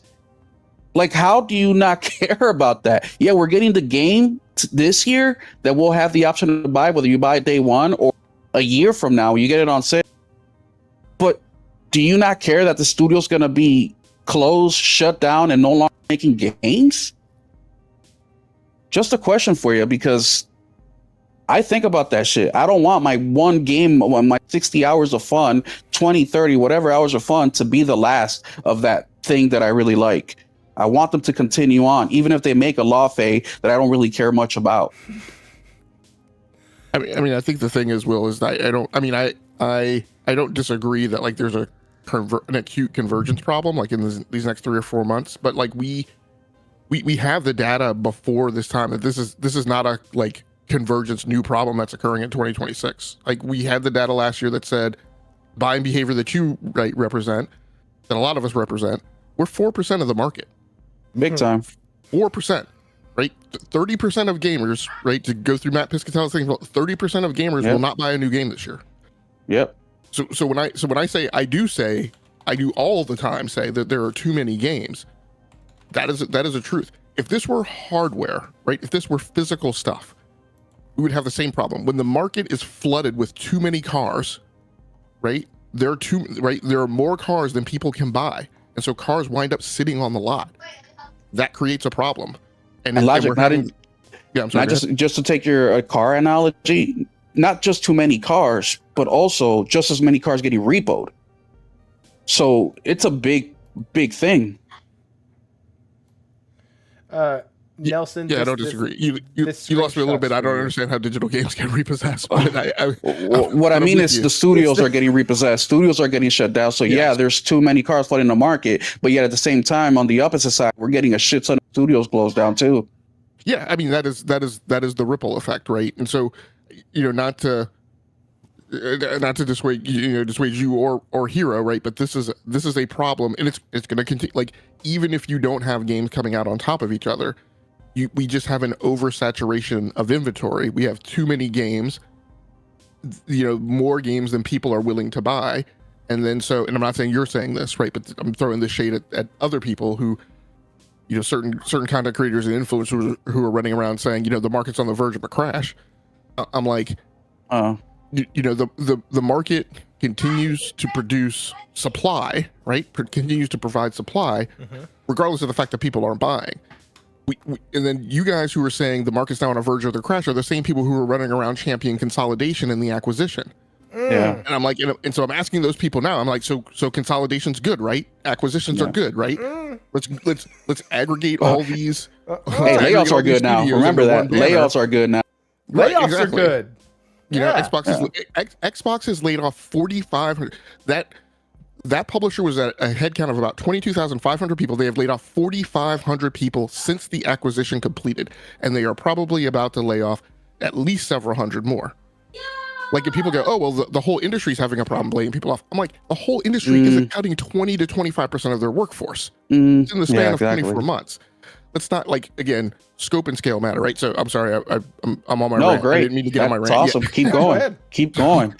But I mean, we have a big problem. Nobody's gonna like the solutions that I've laid out to those problems. Some people here have heard them before, but I'm like, we have a problem, and we have a problem with all the solutions people have offered, right? Oh, the answer is Christopher Dring, and I have a lot of respect for Christopher Dring and the work that he does, but the answer is less powerful hardware.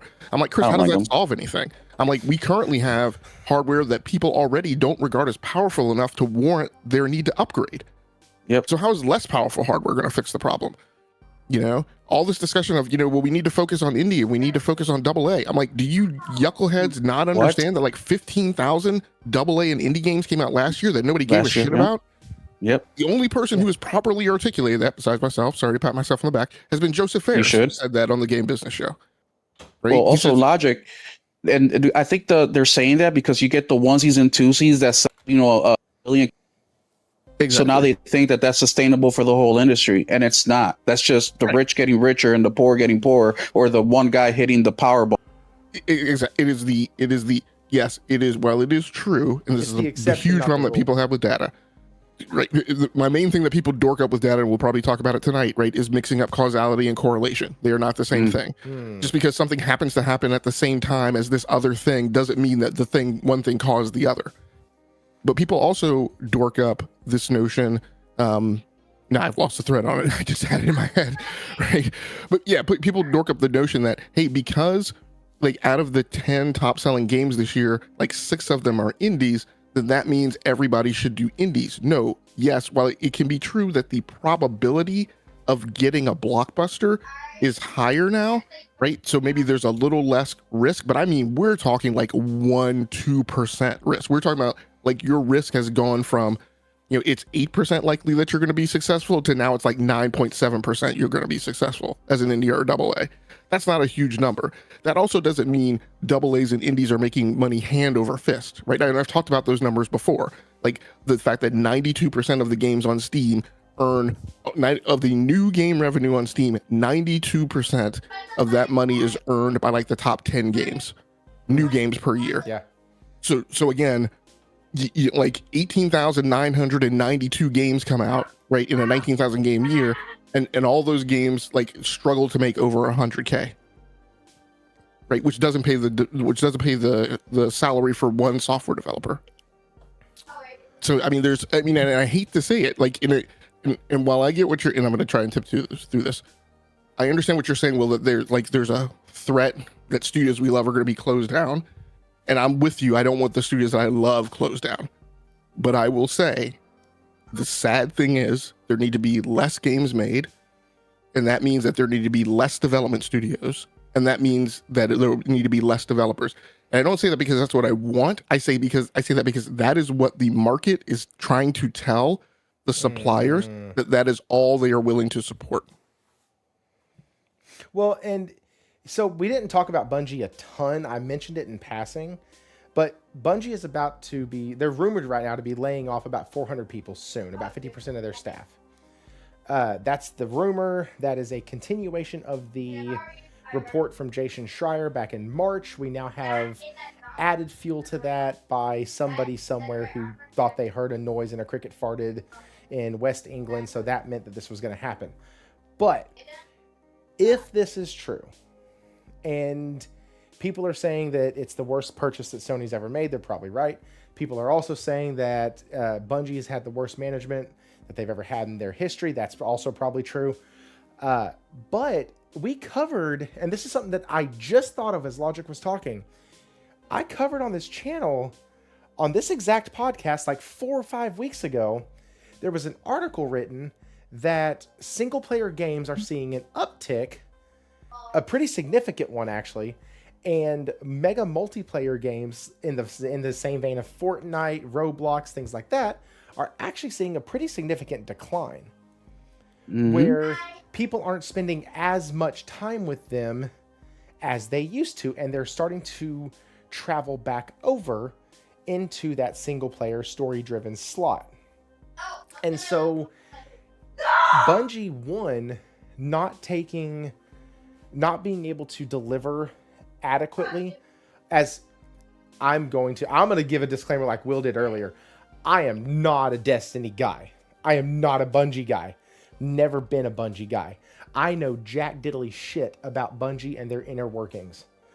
But I will say, if you make live service games, and the live service market has been gradually shrinking over the last 4 years, or 3 years rather, then maybe, and your game is not as popular as it used to be, and you bungled up several of the releases you've done for it, and your latest game, Marathon, didn't just kick the doors down, maybe everything is telling you, hey, we don't need this many staff here anymore. We're not going to be able to support that. We need to consolidate, to cut it down, and blah, blah, blah. I'm not saying it's good. I'm not saying it's good at all. I'm not saying that Sony did the right thing in purchasing Bungie, because I don't think they did. But I am saying that I can look at this and go, logic makes this case that the market's shifting, the market has to adapt to those shifts. We see a shift in the market in live service, and we see a live service studio having to cut employees. Like, I can make 2 + 2 = 4 there. Now I'm going to kick it over to Logic and ask Logic, is there correlation there? Since you were just talking about correlation doesn't always equal causation. Is there correlation there that does lead to that causation? Yeah, so I'll try and talk quickly through like 3 blips on that topic. So okay. one is the hyper focus on Bungie. Well, that was one of the topics tonight. Right, and this is just my own personal perspective. Like this, the rumor, which probably there's some, right, where there's, what is it, where there's smoke, there's fire, right? Right. That they're going to cut 400 heads, and that's going to be a 50% hit to their staffing, is what I heard. Yes, it would be 50% if they fired 400,000 or 400 people. Okay. So here's my personal cut. Bungie should have never been 800 people. And if you go back right in the annals of their history, even as Destiny 2 was kind of catching fire, they did not expect or anticipate their own level of success and the need to eventually go to 800 heads. And I talk a lot about company leaders, C-suite people, and their longevity and their training, right, and how we kind of groom leaders. And one of the things that we're very big about is getting leaders in place through experience. And so what you wound up, the situation you wound up with at Bungie, was you had you had death through their own success, Destiny 2 getting wildly successful, more than they had ever anticipated, growing to 800 people, right, in addition to starting Marathon, right, growing to 800 people, and having a leadership that was just overtaxed beyond their capability. They had not been through the progression and the evolution, right? When you go back and look at the history of those people who were in senior leadership positions at Bungie, none of them had been in positions that prepared them to run an 800-person company, right? And the software development production pipeline, right, that was concurrent with that. So in my mind, that correction, was a thing that is a little native and organic, and so was eventually probably going to happen. Then on the topic of like what you said, so the second blip is, what's super funny is the person who reported on a lot of that data is the guy who is now the chief strategy officer at Xbox, and is saying things wildly opposite and different than the past 2 years of state of the industry reports, 200+ page PowerPoint slide deck that he's put together. And if you go through and like punch his conclusions and outputs, right, of those slide decks through like ChatGPT or something, again, you will get a summary that is wildly different from the things that he's saying over at Xbox, which I just think is super hilarious and super funny. Is that the Matthew guy? Yeah, Matthew Ball. Yeah, I don't like him. The third thing I will say, and as I say that, like, I completely trusted, not completely trusted, but I saw veracity in like the data that he had pulled together before, and some of the conclusions he had arrived at, but mostly in the data.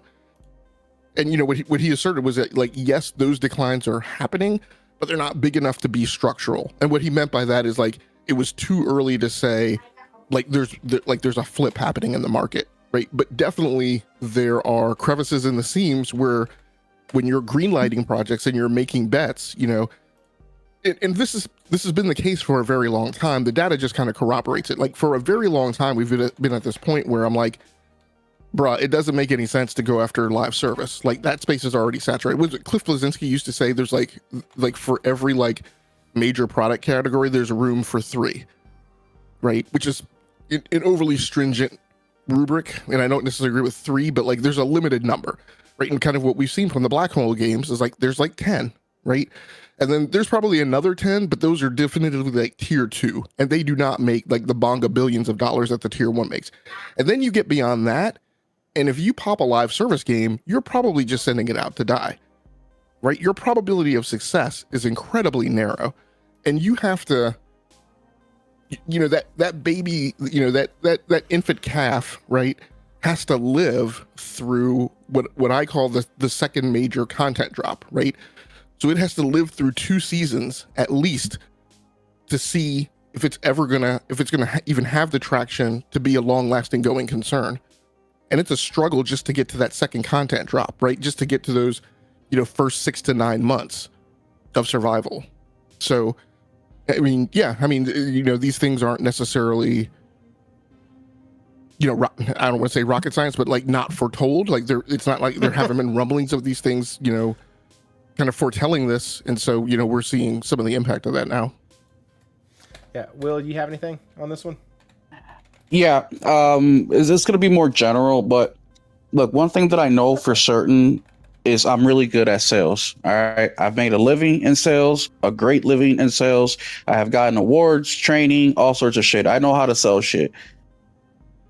I've always been on the mind, you can sell anything you want. But for longevity, it also has to be good. Bungie is not in a position to sell us anything.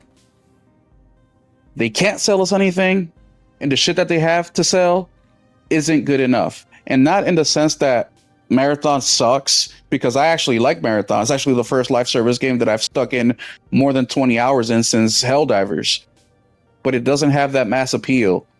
And there's a video made by, God, I forgot his name, but he went to the Summer Game Fest Awards, and it was a great video because he was telling us his interactions with developers and publishers while we were there. And something that really piqued my attention is the things that these developers and publishers were all saying. He talked about how a good portion of the developers, publishers he was surprised that they even gave him the time of day because he's so critical on his YouTube channel. But when he got there, it was a complete opposite. They were actually engaging with them, asking questions, letting them know their plans, how they were able to come to this point by listening to the gamer, by wanting to do things that are different, by learning from their mistakes. And then he talked about a small section of these guys who didn't say that, who they just wanted to do what they've been doing over and over again. It didn't matter how they failed, and they thought that willpower would be enough to succeed. And I really think that's a position that not just Bungie is in, but a lot of people in the video game industry. They believe that because they produced this game in 2012, that they still have that kind of swag about them in today's video game market, even though their financials are in the fucking dumps. Listen to the gamers, listen to what the market is demanding of, take a step back, take it in, readjust, go back out there, and then sell your product. But all you're doing is just rinsing your dirty fucking underwears out and trying to sell them as brand new, and people are catching on big time. Gross. That's a great segue to start talking about Xbox. Dude, I was just thinking that. I was like, hey, with that being said, okay. First of all, I'm just showing off Adventures of Elliot again because I'm obsessed. Love it. Can't wait. I just had that trailer playing in the background. I found Can't wait. I've been watching it the whole time. Okay, so here's the deal. Speaking of market validity or volatility, there we go. Reports are that Xbox is in. And thank you for listening to my ranting here. Sorry to cut you off, but thank you. Hey, y'all ain't never gotta apologize. Y'all's rants are why people show up. That's the thing. Oh, hey, while we have a few people in here, I do want to point out next week, Nate is coming on, and we have a second possible that has not been confirmed yet. And then July 1st, the last time I did a solo show because people had backed out, a couple of y'all reached out to me. A couple of y'all commented in the actual comments saying y'all really enjoyed that, the back and forth with the audience, just kind of that dedicated stream. So on July 1st, we will be doing another just me here interacting with the chat and things like that. So I wanted to get that out. This is our last topic. I don't know how long we're going to be here. Oh, Thrifty, if you ever want a Nate to just show up, just say the word Crimson Desert, and he will fucking show up. So we actually have a really cool innate button. Raichi will hit it whenever he wants to talk negative about like turn-based games. He'll say something negative about a turn-based game or about Final Fantasy or about JRPGs in general, and then lo and behold, Nate just magically poofs into the chat. It's the weirdest fucking thing I've ever seen. Like, haven't seen the guy in the chat the whole game or the whole time, nothing. He hasn't been here, and all of a sudden he pops up and says, "Hey man, first of all, I got to address something that was just said in the chat." And I'm like, "Wait, whoa, what?" Speaking of airplanes, but here's the deal. Multiple Xbox studios are in active negotiation with Microsoft to avoid closure. Ninja Theory was one of them. Ninja Theory just revealed Senua, and that's a totally different direction in the game. They're going for more action combat. They're doing a lot of different things with it. Apparently, that was just to try to like advertise for them. You have id Software that looks like they might be on the chopping block, and they just showed a new trailer for the Doom DLC. You have that. You have Compulsion. I think they're the ones who did Psychonauts, right? Was it Compulsion? No, Compulsion did not do Psychonauts. Double Fine did Psychonauts. Yeah. So we have a lot of things that are happening. There's talks right now of ZeniMax is probably getting chopped a lot. Arcane Leon is probably gone. Geez, there's a lot of stuff going on, and what seems to be strange to me is, one, Matthew Ball needs to stay in his position for a little longer than he has before he can start chiming in.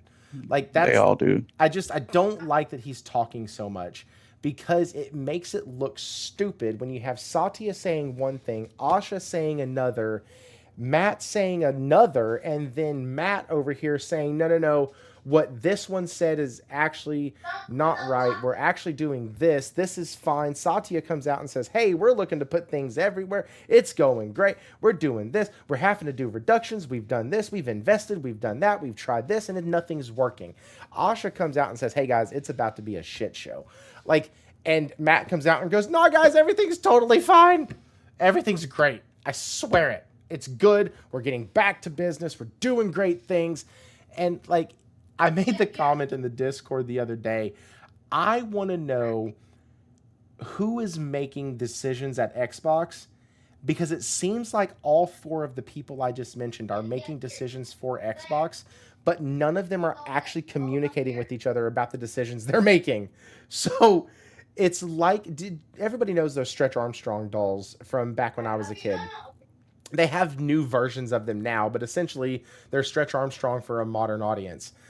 And, like, you can take one arm, one leg, and have two people, one grab the other, one grab one on the other side and the other, and you just rip them apart.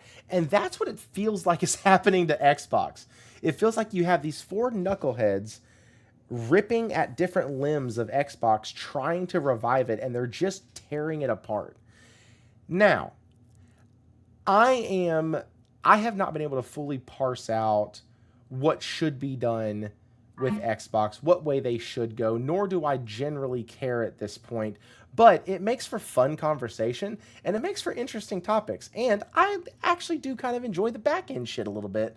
So, with that, I saw a video today of somebody who made the points that it would be better for Xbox to close down the studio. They made a case for why it would be more advantageous for Xbox to close down the studios, as opposed to, holy shit, Nate just messaged me. Are you fucking kidding me? Told you, dude. Hey, Okay. we both said said the thing. He couldn't resist. He's not in the show. Okay. He just told me that my other guest for next week said yes. So next week it's Nate and Morgan. But, so basically, I'm trying to figure out, what I was saying, there's somebody who did a video showing that they can at least make a good case for why Xbox should close the studios, hold on to the IP, because at that point you just take a write down. You don't actually, you're not selling it. You don't have to report a profit. You don't have to report there's nothing. You just shut it down, shutter it, get rid of everybody. You have an instant positive on your books, and you get to retain all the IP to do with at a later date whatever the hell you please. So, thought that was interesting, combined with Asha and Satya both parroting that the way they're going to have to approach this next portion of Xbox existence is going to look a lot different because of rising cost of this and rising cost of that apparently nobody else except Xbox is dealing with. And it's like when fucking Square Enix came out a couple days ago, or about a week ago, and it was like, man, our number one thing that we have to fight is that gamers are moving at such a fast pace and their desires are changing so quick and blah, blah, blah. Like, bro, every company has to deal with that. Stop. Yeah, but they're aware of it. That's a big difference. That's true. At least they're aware. So what are we... Nelson said, I didn't even know what Adventures of Elliot was, and now I want it. You're welcome. I will take that as a victory. But when we look at Xbox, and I don't know what question, I know when I kick this over to Will or Logic, they're going to go, so what question are you asking? I don't really fucking know. This has been a shit show for a week and a half now. And I don't know what question to ask because everything that's gone on has left me scratching my head. So instead, I'm just going to ask these two gentlemen for their insights on the Xbox issue. And I will ask a question. Do you think it's going to be better to sell these studios as opposed to closing them down? Or do you think they just shut them down, get it done, and maintain the IP? Those are my two questions. I've started with Game Logic quite a few times tonight. Will, I'm going to start with y'all. I have my headset on, but I have to step away to go do Kid Aggro. I'll be back while I'm listening while y'all are talking.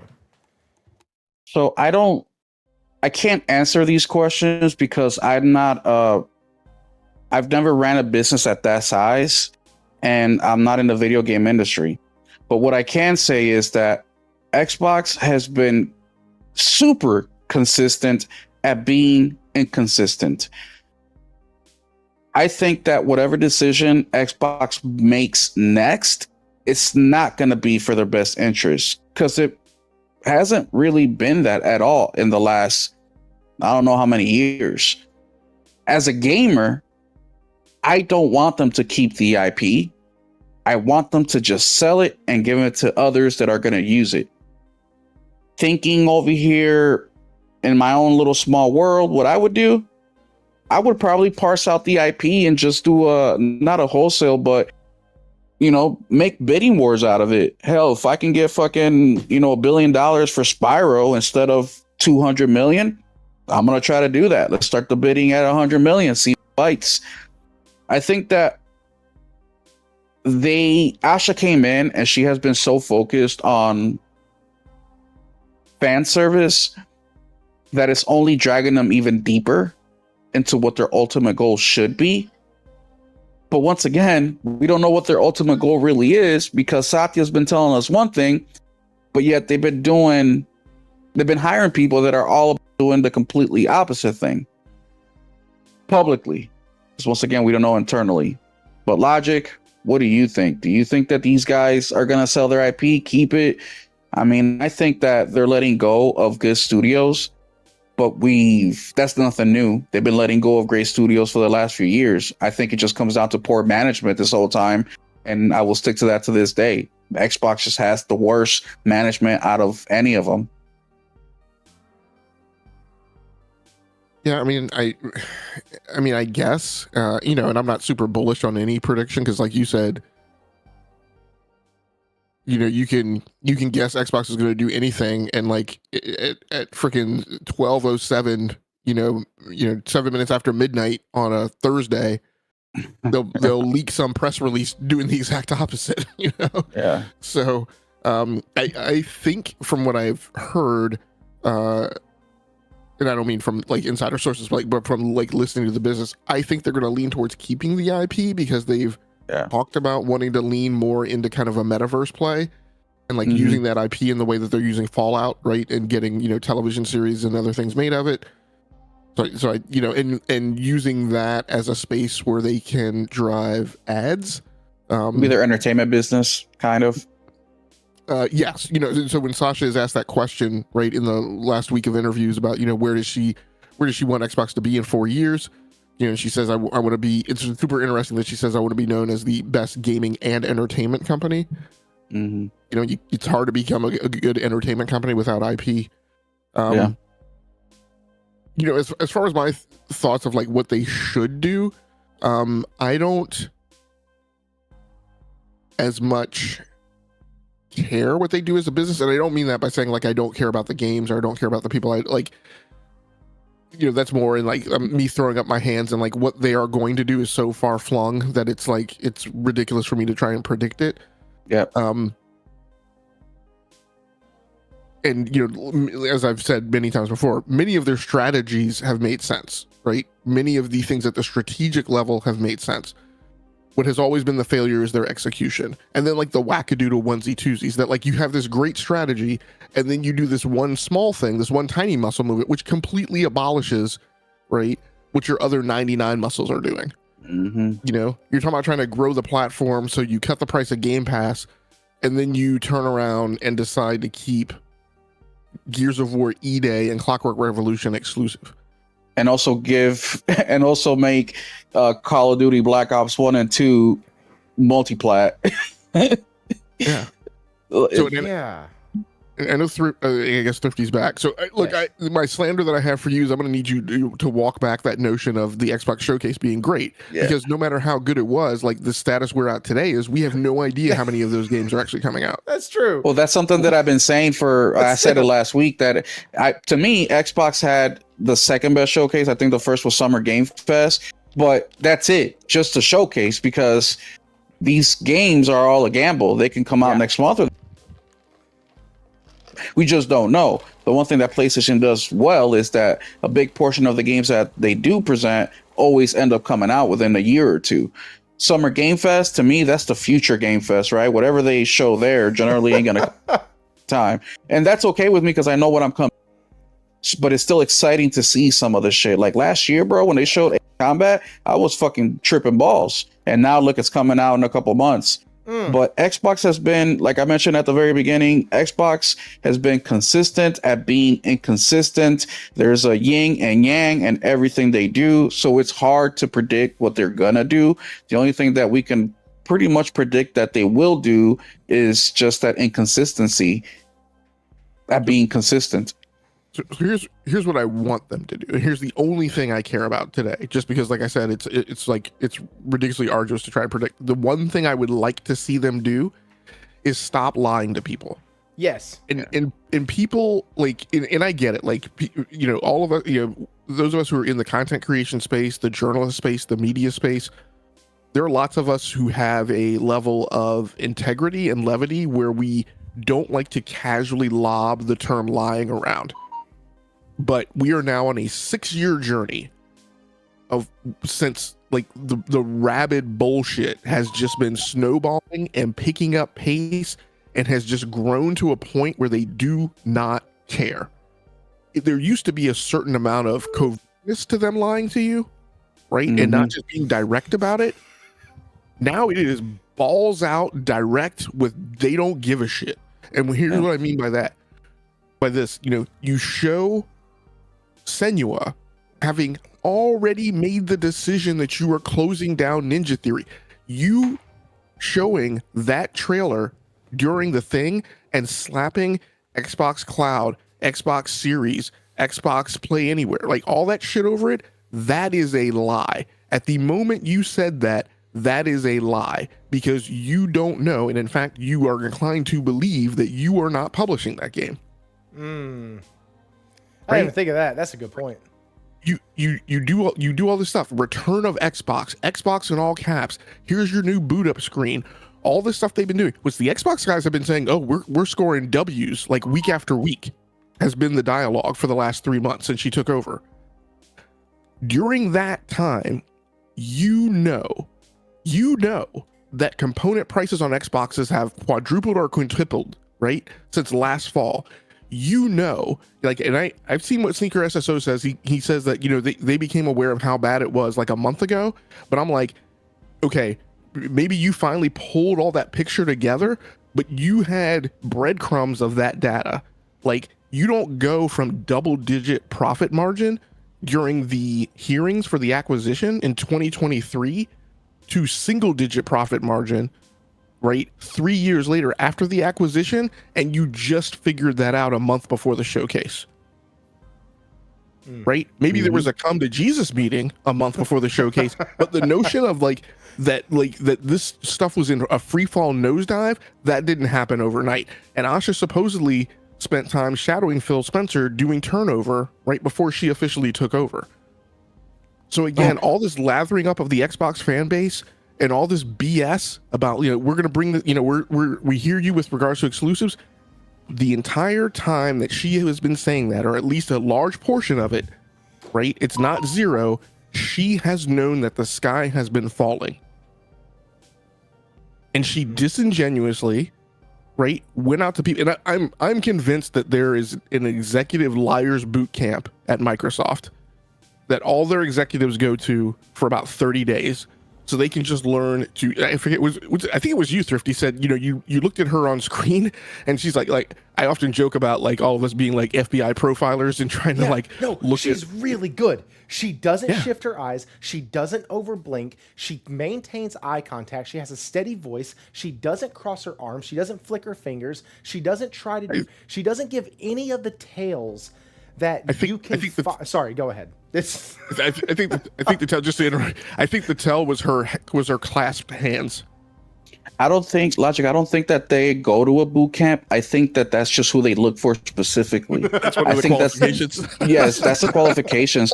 But I came across, and this is a silly thing, but I came across a poll yesterday on, I think it was yesterday before on YouTube, and I tried to share it, and I clicked the wrong link, and I fucking missed it, and I can't find it, but it had 20,000 votes, so it wasn't a small one. And they had, who is the best Xbox CEO? They had Asha, they had Phil, they had the guy before Phil, the TV guy, and then they had, what's his name? His name is Phil Moore, I think is his name. Peter Moore. Peter Moore. Or Peter the Moore. guy who came over from Sega. Wait, Guess. Moore? Yes. Okay. Guess who was number one? And by number one, I mean 40% of the votes went to the person, and then the second runner-up at 20%, and then the rest of the votes got divided up. But guess who was number one? Probably Asha. Asha, number one by double digits. Been in the seat for 100 days. Hasn't done. I'm just gonna be blunt. Sorry, Thrifty. Hasn't done jack shit. Right. But like I said, lie to people. I'm sorry, Will. I'm continuing. No, that's all I wanted to say. Well, yeah, just to back up what you're saying. So again, telling people all of these things while she knew this was going on. And here's the other thing that inflames me, right? You're doing Xbox Fan Fest. Not only are you doing Xbox Fan Fest, you're doing Xbox Fan Fest World Tour. So you're doing 8 instances of it. At one of them, the US one, you give out 300 plus 25-year anniversary Xboxes at a time when you then tell people that it is costing you 5 times as much to build that box as it cost you at launch. Yeah. You're giving away 300 plus of them. Then you have a layout for media. Think about that. Yeah, you have a layout for media that is 5 stories tall. You have Xbox ice sculptures, right, on top of a palatial layout of food. And then you, who are already part of a multi-trillion-dollar company who is making, I hate to use the term, but I'm going to go ahead and use it, record profit and record revenue in the age of AI, selling nothing, right, but passing promissory notes, right, around the tech industry. You are beating Wall Street expectations. And the message you're going to put out is you are about to shut down a large number of the studios that you spent time and money acquiring from 2016 to now. Absolutely diabolical, predatory, manipulative, unethical. And I do not get how people are, I've literally seen people saying, oh, but maybe this is a good thing. Are you batshit crazy? Yes. What are you talking about? Maybe this is a good thing. And you all this, and then you act like you're at 3% profit margin because of a problem with the industry? No, you're at 3% profit margin because you are unethical, because you are lying to people, and because you have no fiscal responsibility. Totoki told people to tighten their belts, and hyper-focused on Bungie, outed them publicly, right, to tighten their belts. And the end result of that is that in a year, they returned a double-digit profit margin. While taking a pay cut. Yeah. So like, I don't get it, right? And again, let me put another dollop on the rant. People need to observe. I think I said this on my podcast. That people need to observe the email, the day 1 email, the day 30 email, and the day 100 email, and parse and analyze that cascade. Day 1, return to Xbox. We're gonna make great games. We're gonna take care of creatives. Right? We're going to get back to basics. We're going to give the fans what they need. We're bullish. We're long on gaming, right? Remember that? Day 30. Hey, I've been around to all of our studios, and we're doing a lot of redundant stuff that doesn't make a lot of sense. We're not really performing with like technical and operational excellence. We're going to take a review of this and like try and figure out how to make things better. But it's the same thing, right? We're gonna dig deep. I don't have mandates. I don't have, I've been given a blank check, even though I think the blank check was later denied, but I have a lot of latitude. I can make decisions. I can make choices, right? Day 100, we're at a 3% profit margin. There's probably going to be layoffs. We can't continue doing business the way we're doing. The hardware costs us 5 times as much to make. Like, and again, understand that while she is drafting these emails, she knows that things are bad. She knows that things are unrecoverable. She knows that there is no turnaround. And yet she releases them. And these emails, oh, by the way, never go to the employees first. They are always, always, always leaked to the press in advance, and they hit the internet, and then 5 minutes later they go to employees, right? And they're leaked to the internet. They're leaked to the media at a point where the only people who have them are the senior executives at Xbox. And then you have Greenberg coming online lying and saying, "Oh, we didn't make this decision to pull these exclusives, to pull these games and make them exclusives at the last minute." I'm like, motherfucker, your videos that your media team posted, right, have PlayStation 5 on them. Like, no, it's because the media team went, they went, what do you call that, rogue, and they just said, we're going to do whatever we want. That's what happened. Like this, like 4 years ago, 2022, beginning of 2023, I used to articulate it as Phil and Sarah talking to people like they're stupid. It has cascaded from that to now they are just blatantly lying. And that is, in my mind, unacceptable. Well, Logic, let me ask you a question. If you walk by a 5-star restaurant every day and the doors are open and they offer you a cup of water and you're starving, but all they give you is water, and you see a fat steak right there and you take a bite and they don't say anything, as a matter of fact, they encourage it, are you never not going to visit them ever again? Fuck no. You're gonna keep going there as many times as you can till they tell you to stop. That's what they're doing with the Xbox fan base. The Xbox fan base is saying, you can lie to us, you can fucking talk all this shit behind my back, but as long as you call me pretty to my face, that's all I care. I can have a video of piece of shit, but hey, in front of me they say I'm pretty. That's all that matters. The fan base has given them the permission to go with this blatant lies, to treat them like second-class citizens just because they got 2 exclusives out of the 17 first-party games that they announced on that showcase. So there's nobody to blame but the consumer themselves, because they've allowed it. They've never given them any pushback. And even when they get caught, they still support the shit like if it was no big deal. So it's a fucked up world, but people aren't doing anything about it, and even worse, they're encouraging it. And sorry to cut you off there, but that's why they're doing it. It's that simple. Yeah, no, I agree. You're right. Like, again, this is but I think you would also say, then you start questioning, like, you run the business that way, and then you act stupefied while your business is failing, right? Like, this is the craziness to me. I'll just throw this, the Xbox guys, and I'll call them that, right? Say, oh, well, PlayStation's not that great. They keep selling consoles over and over again to the same people. I'm like, well, who is Xbox marketing to? Because the only people that they're talking to are the same people who have always bought their box and have clearly shown, as you just said, Will, they're never going to stop. Like this is the crazy thing. So you gave them 2 exclusives. These guys still weren't going to leave that. If you had continued shipping all your games to PlayStation 5, these guys were never going to leave Xbox. They would just be grousing about it online and bitching about it. And maybe you would feel a certain way about that, but they weren't going to leave. But what you are going to do now is you will now gain less revenue from those games not going over to PlayStation. And that's just crazy. That's an insane way to run a business. And just like you said, well, it's like, it's madness for people to co-sign that. Yeah. And to do logic, pretzeling and gymnastics to justify it and say, oh, well, that's okay. It makes sense.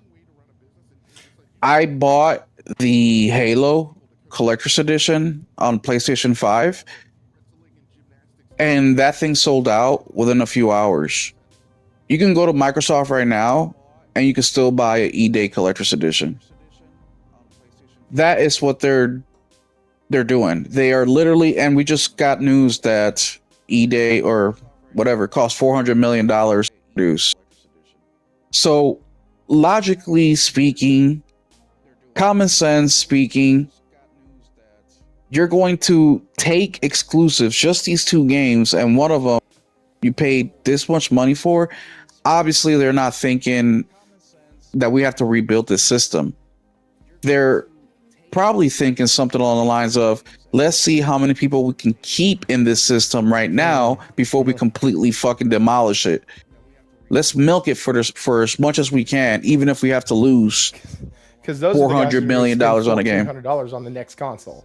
We gotta keep those idiots. There's a reason Satya said, right? There's a reason Satya said on a public stage very loudly, no one can say that Microsoft has not invested in Xbox. Oh yeah. And I think part of the reason for saying that is because when they do very bad things, which may include shutting it down, right? In terms of like what it has been before, right? That they are in a legal place of liability for nobody being able to come after them with a class action lawsuit, right? By being able to assert, oh no, we did invest. We tried exclusives, right? We tried things with the consoles. We tried to bring out new hardware. We tried to do this and we tried to do that. You know, I mean, maybe I even at this point I would say, yeah, they've hit the minimum threshold where they can have plausible deniability, right? In the event that they want to go scorched earth. But it's madness to me that you have a player base that is saying that, you know, because they've invested thousands of dollars in 25 years, you know, over 25 years, all this is okay. Shit, I'm saying I spent a couple $1,000 in the last couple of years alone, and you know, you don't see me doing what they're doing with PlayStation. Complete opposite. I'm over here just criticizing the shit out of them, not because I hate them, it's because I want them to do better. I mean, look, video game is my favorite hobby, man. I let it go for so many years because I never felt right on my playing a shit ton of video games while my life is in shambles. So I let it go. And it wasn't until I reestablished my career, bought a house, started a family, got into my day-to-day routine of waking up, going to work, coming home, taking care of the family, rinse and repeat, that I finally said, okay, during this section of the day, I can play video games comfortably while not feeling like a piece of shit.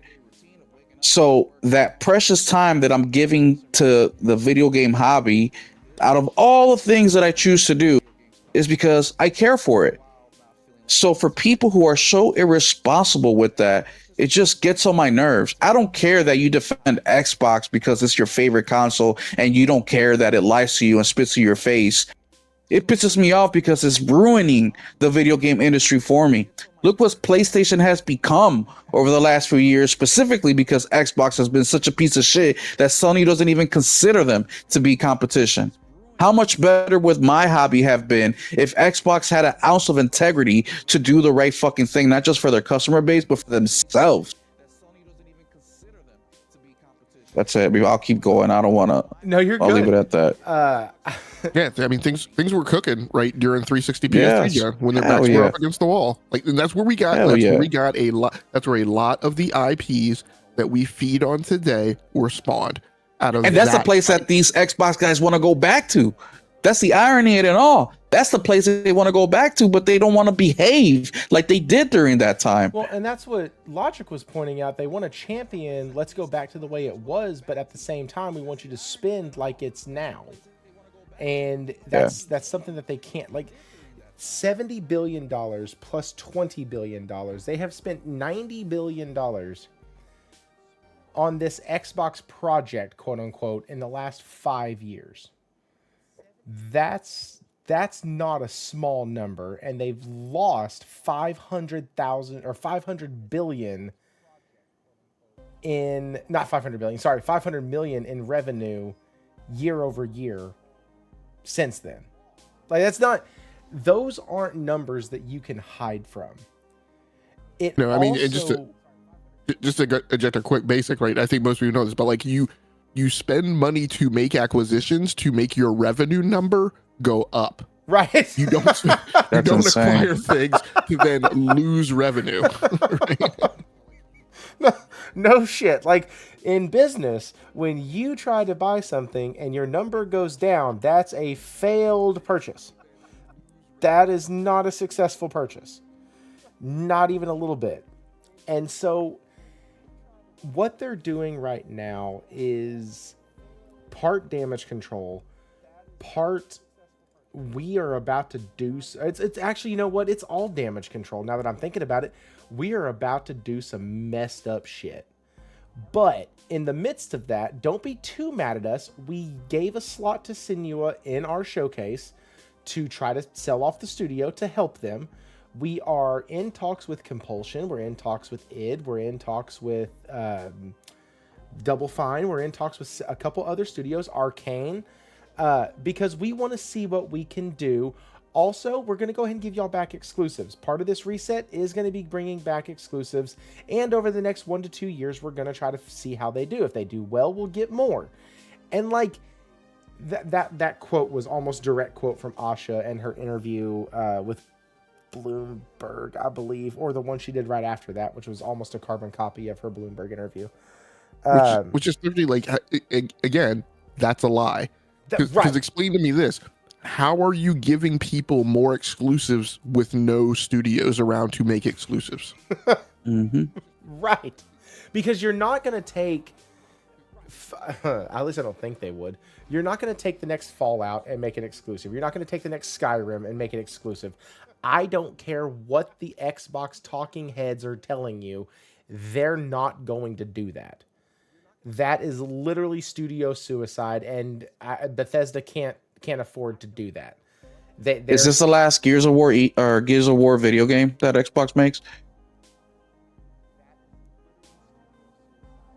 I mean, my 2 cents is it should be. That 2 cents may make you angry, depending, Will, if I'm reading our past conversation right, which I could be wrong, right? But like, one of my problems with Gears of War is it's now iteration 6 of that franchise, and we are doing nothing new with it.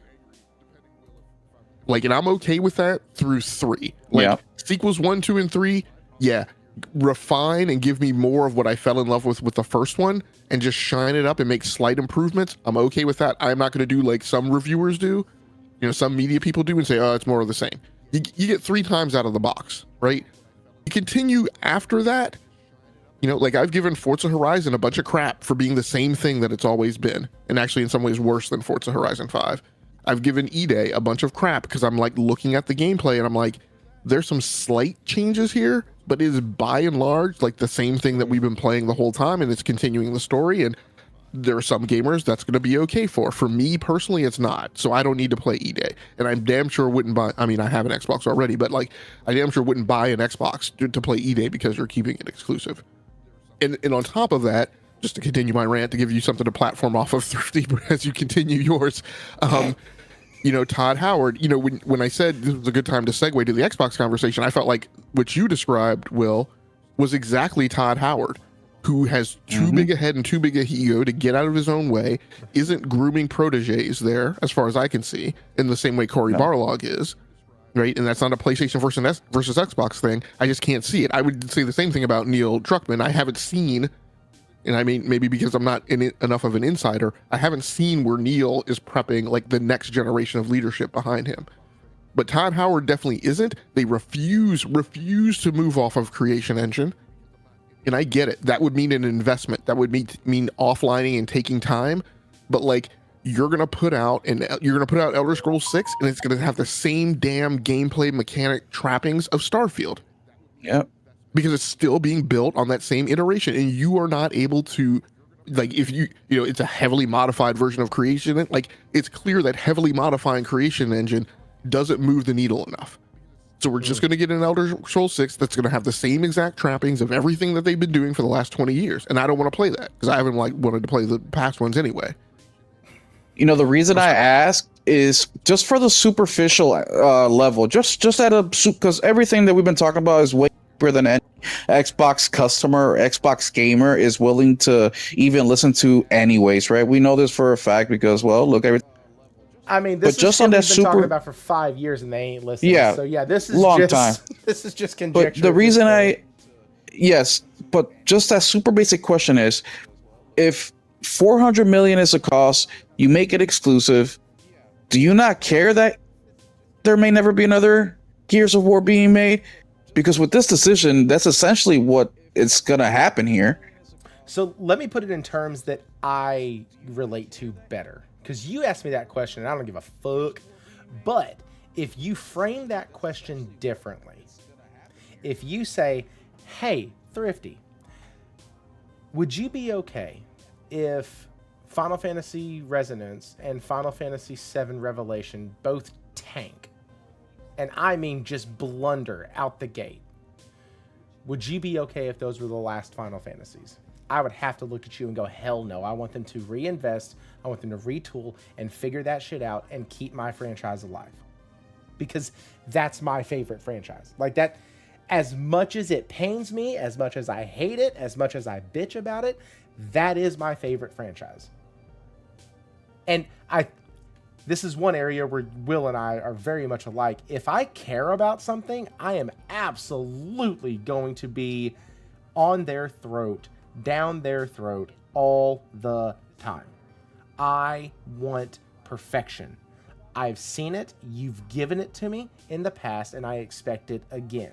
So if you don't do well, that means at some level the game fucked up. I don't care if it was at a top-down. I don't care if it was at the C-suite. I don't care if it was at the developer. I don't care if it was at the creatives. I don't give a shit. Somebody effed up. Now, you're telling me that E-Day is gonna cost $400 million to make? There is no way in hell that game cost $400 million to make. And they're keeping it off of PlayStation and Nintendo Switch permanently. That sounds like suicide. And it sounds like you're sealing the fate of the studio. Because you're setting them up for failure. That would be something I would look at and go, well, that's a C-suite problem. Because they're the ones that have allowed the overspending. They're the ones that have mismanaged. And now the game has to sell stellar numbers in order for it to do anything. So I think my answer is very dependent on my level of give a shit, pardon my language, for the franchise. If you were to come out and tell me that, you know what, heads have at Ubisoft have come out and said, listen, the AC franchise after Shadows took a big hit, didn't sell as well, we're in financial ruin because of all the bad decisions we've made. Assassin's Creed is one of our most heavily invested IPs. We can't keep floating that bill. We have to stop it for now. I'd look at them and go, okay, that makes sense. That sucks.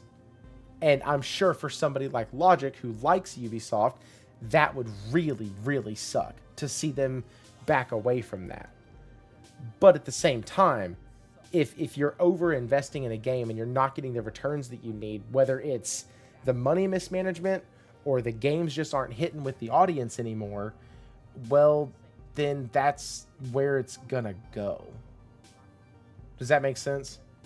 Yeah, and I want to like just shape my answer like little differently. All right, So this I will be want to the make it clear. last thing, and we have 18 minutes to finish this. So, Okay. So I want to make it clear. I'm not saying that like I hope it's the last game, right?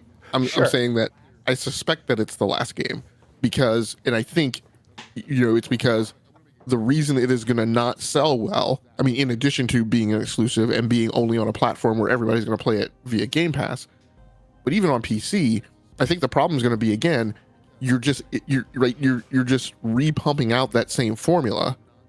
And so I think people aren't going to be excited about it, right? You're going to have some old heads who have nostalgia about it, but like nostalgia, I mean, as we see from Square Enix, right? Nostalgia is not enough to survive in today's market, which is why I also don't have particularly high expectations of Combat Evolved or Campaign Evolved, even though some people disagree on that.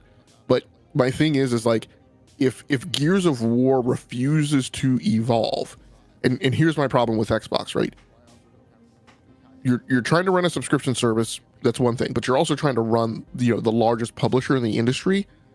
You are trying to run a content business, and I think that what we've seen in this age of video streaming, because there's been a lot more kind of transparency and visibility, is that there is a special, unique skill set required to run a content-oriented business that you are asking people to subscribe to. That is not the default, right?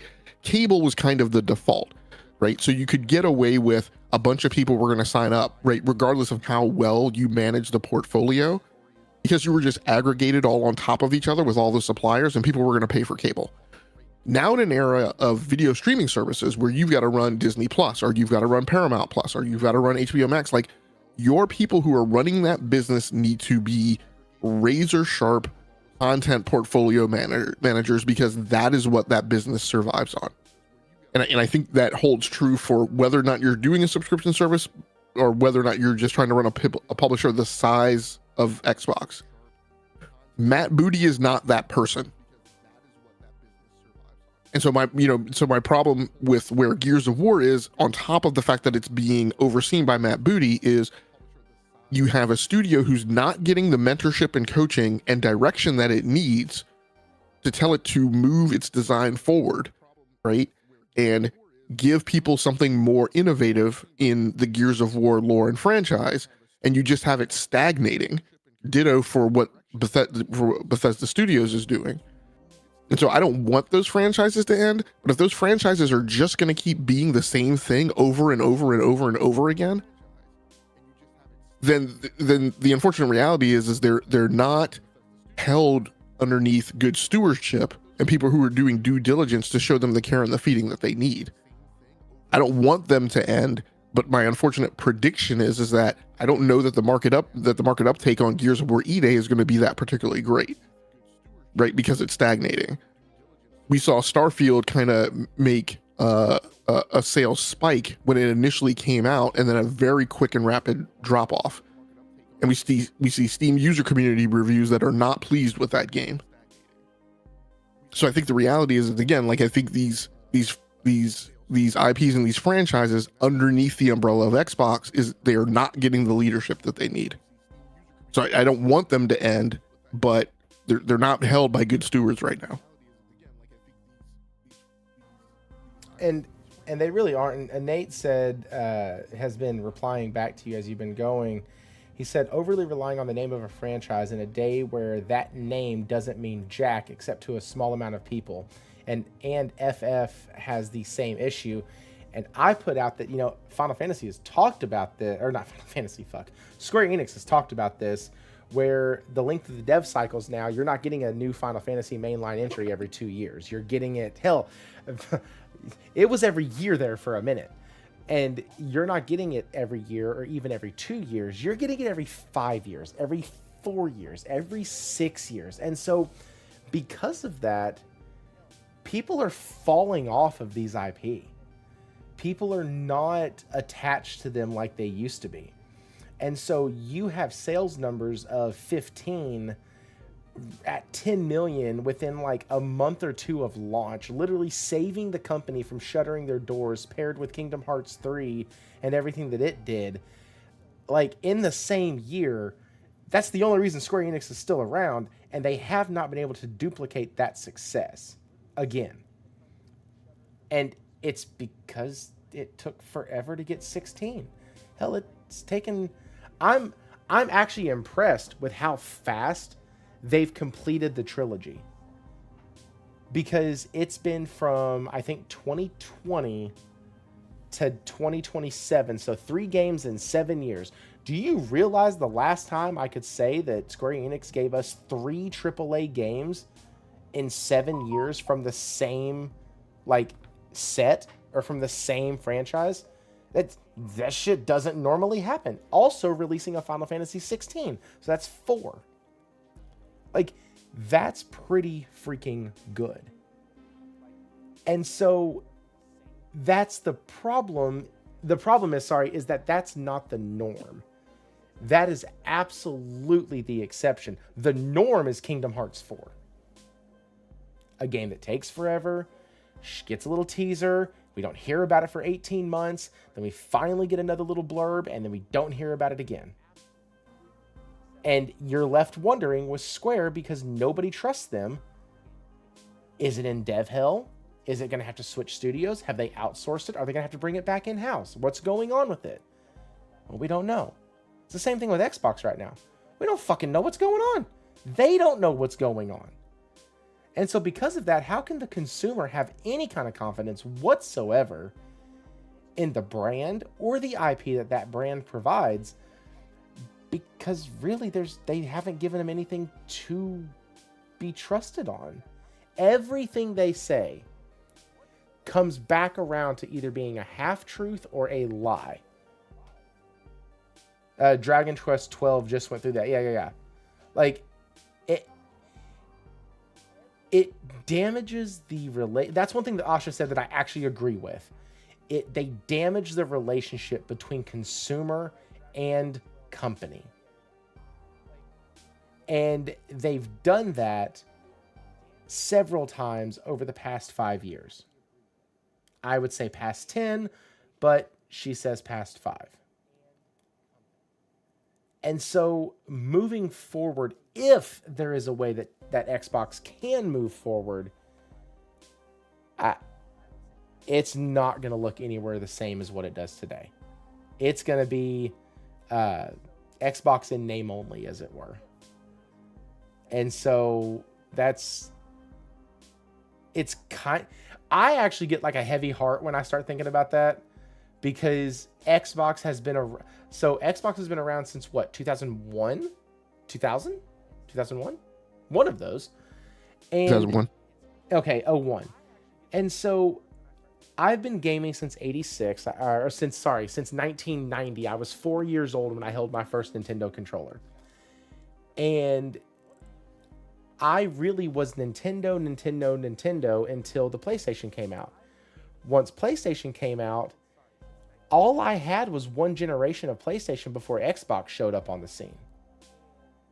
And so they have been competition now from the PS2, PS2 Slim, PS3, PS3 Slim, PS3 redesign, PS4, PS4 Pro, PS4 Slim, and now like 8 generations of consoles or 8 renditions rather of consoles have come out, and you're literally looking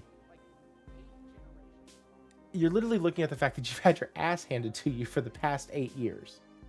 And you're a shell of what you formerly were. When people say Xbox, they don't first think of the great IP. They think of, oh dear Jesus, what happened now? Like, literally, I was at GameStop today, and I asked the guy, so what do you think about what Xbox has been doing? He goes, man, I know about as much as they seem to know, which is not much. He goes, I have no idea what the hell they're doing. And this guy, he's the GM of the GameStop, and he's like, I seriously, I've been with Xbox for so long, I don't even play them anymore. I got rid of it, got a PlayStation, and I can't take it, because I know at the end of the day, PlayStation's still going to be there, and Xbox seems to not know if they're going to be there or not. And I was just like, damn. You could tell that's somebody who was a fan that got pissed. Like, just the way he said it was so, like, had so much teeth behind it. Anyways, Dude, I'm not a fan and I get pissed off. Like I got my first X yeah. ever in my life this generation. I don't know, man. It's sad. It's sad not just for Xbox, but it's sad to what their gamers have become, especially the hardcore ones. We see them saying nonsensical shit online. I'm like, damn, dude, like you're so far gone. And I'm not even talking about console war shit because I don't really care about console wars. I own everything, but it's just like you as a person. Like I'm worried about some of these people as individuals. Like I'm concerned. So if you know an Xbox friend, make sure you follow up with them. Make sure they're doing okay and they can rely on you. Go play some games on the PlayStation with them, man. Oh, man. All right. So real quick before we head out, do we have anything that we want to add in the 7 minutes I have left? Yeah. So real quick, guys, and I'm sorry for being selfish on this, Thrifty, but you got a little bigger audience here on the chat. I just started watching anime for the first time about a month ago. Oh, if somebody or anybody who wants to volunteer, I just need one show that you would recommend for me to watch. I've been keeping lists, and I would really like to hear what you guys have to say. That's it. My son. Nate's got an answer incoming. I can guarantee you. Yeah. You'll see it here in the chat in a minute. Oh, I have watched Attack on Titans. Fuck, man, incredible. Oh my goodness. As a matter of fact, for the Summer Game Fest, they announced the third one, dude. I literally jumped off my because I just bought the first game and the second game for PlayStation. I just beat the first one, but I literally asked AI what's happening with the third one, even though the first game did like the first half of the season of the show, the first couple seasons, the second game did the second half of the show. So there really is no need. But what I was asking is there going to be, are they thinking of making like a remastered version of it? And no, there's no information out there. And oh my goodness, I got it now. So talk about timing. But yeah, that's it. That's all I got. Thank you guys so much for the recommendations. Thanks so much for having me here. Oh, no. We're not. We're still going to do outros and stuff. I just wanted to see if we had anything else before we get to the outros. Okay, cool. So, guys, really thank y'all for being on. Logic, I was not expecting you to make it, so that was a pleasant surprise. And so, yeah, we're going to start with Will. Will, let the folks know where they can find you. You can find me over at Will777JP. I'm there streaming, showing videos. We just did a video, and mind you, Xbox guys aren't the only ones. PlayStation guys are crazy too. And guess who else? Nintendo guys, out of your minds. I just put a video with a question mark saying, can you no longer play backwards compatible games on your Switch? Question mark. So in case you didn't know, real quick, if you put in a game on your Switch 2, a Switch 1 game, on your Switch 2 without being connected to the internet, more than likely you're going to be able to play it just fine. But once you update that game, let's say the cartridge version is 1.0, and there's an update patch, which it more than likely will, so it can do the backwards compatible thing, and it takes it to version 2.0. You delete that game because you're in out of space or you're just no longer interested, and you go back to install that thing without any internet, you are shit out of luck. Nintendo will not allow you until you hook up to the internet again. And that has went crazy. This video's got 14,000 views. People have called me a liar, a loser, all sorts of names. So I appreciate the support, even the negative ones. But go check that video out, read the comments. It's super entertaining. And you get to hear all the names that people call me that you may not want me to my face. They've done it for you. That's funny. I've been called a liar. I've been called crap. People's best call me bad names. I thank y'all for all the support. Oh my god! I even went live today for an hour, and it was annoying. But yeah, no, everybody's a little crazy, man. I know it's the things that we like, but the truth is the truth, and Xbox just doesn't care about us. No, they're trying to figure out how to save their own ass right now. Logic, where can people find you, sir? They can catch me at the Rounding Off Infinity channel on YouTube. I am back to doing the a little ditty that I call the Games Memo on a weekly basis. So it is on a random day of the week, so there's no way to predict it. Just keep an eye on the YouTube channel. I will post whenever the next one's going to be live. The next one, supposedly right now, will be Thursday, the 25th of June. Although sometimes, I wind up having to reschedule it, but that's the plan. I just talk about what is going on in the news. with breakdown and analysis. So feel free to stop by for that. Okay, hell yeah.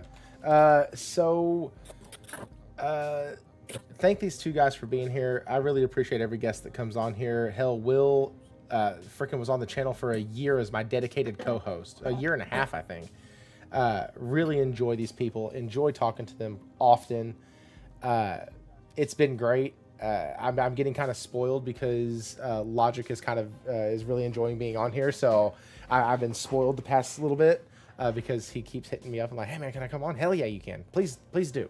I don't want to ask you because you've been on the past like 3 shows, but yes, anytime. Next week we have Nate and Morgan, and then the week after on the 1st, it will be a solo cast with just me and the chat hanging out. That's a great question that he can answer himself later on. Y'all are in the Discord together, and so y'all can do that later. Thank y'all again for showing up. It's been great. At one point we had 28 people in here, so that was awesome. Truly appreciate that. If you haven't hit the like button yet, please do so. Thank y'all for everything. And yeah, y'all probably hear me gushing over Adventures of Elliot tomorrow night. So, because I get to pick it up after work. I am so freaking happy I got the only copy that my GameStop had. Anyways, I will talk. I can tell Hero doesn't watch my content. All right, guys, I will let y'all. He has a whole series of doesn't play with no internet. Anyways, I'm going to go ahead and get out of here now. Thank y'all again. Chat, y'all were awesome tonight, and we will talk to y'all later.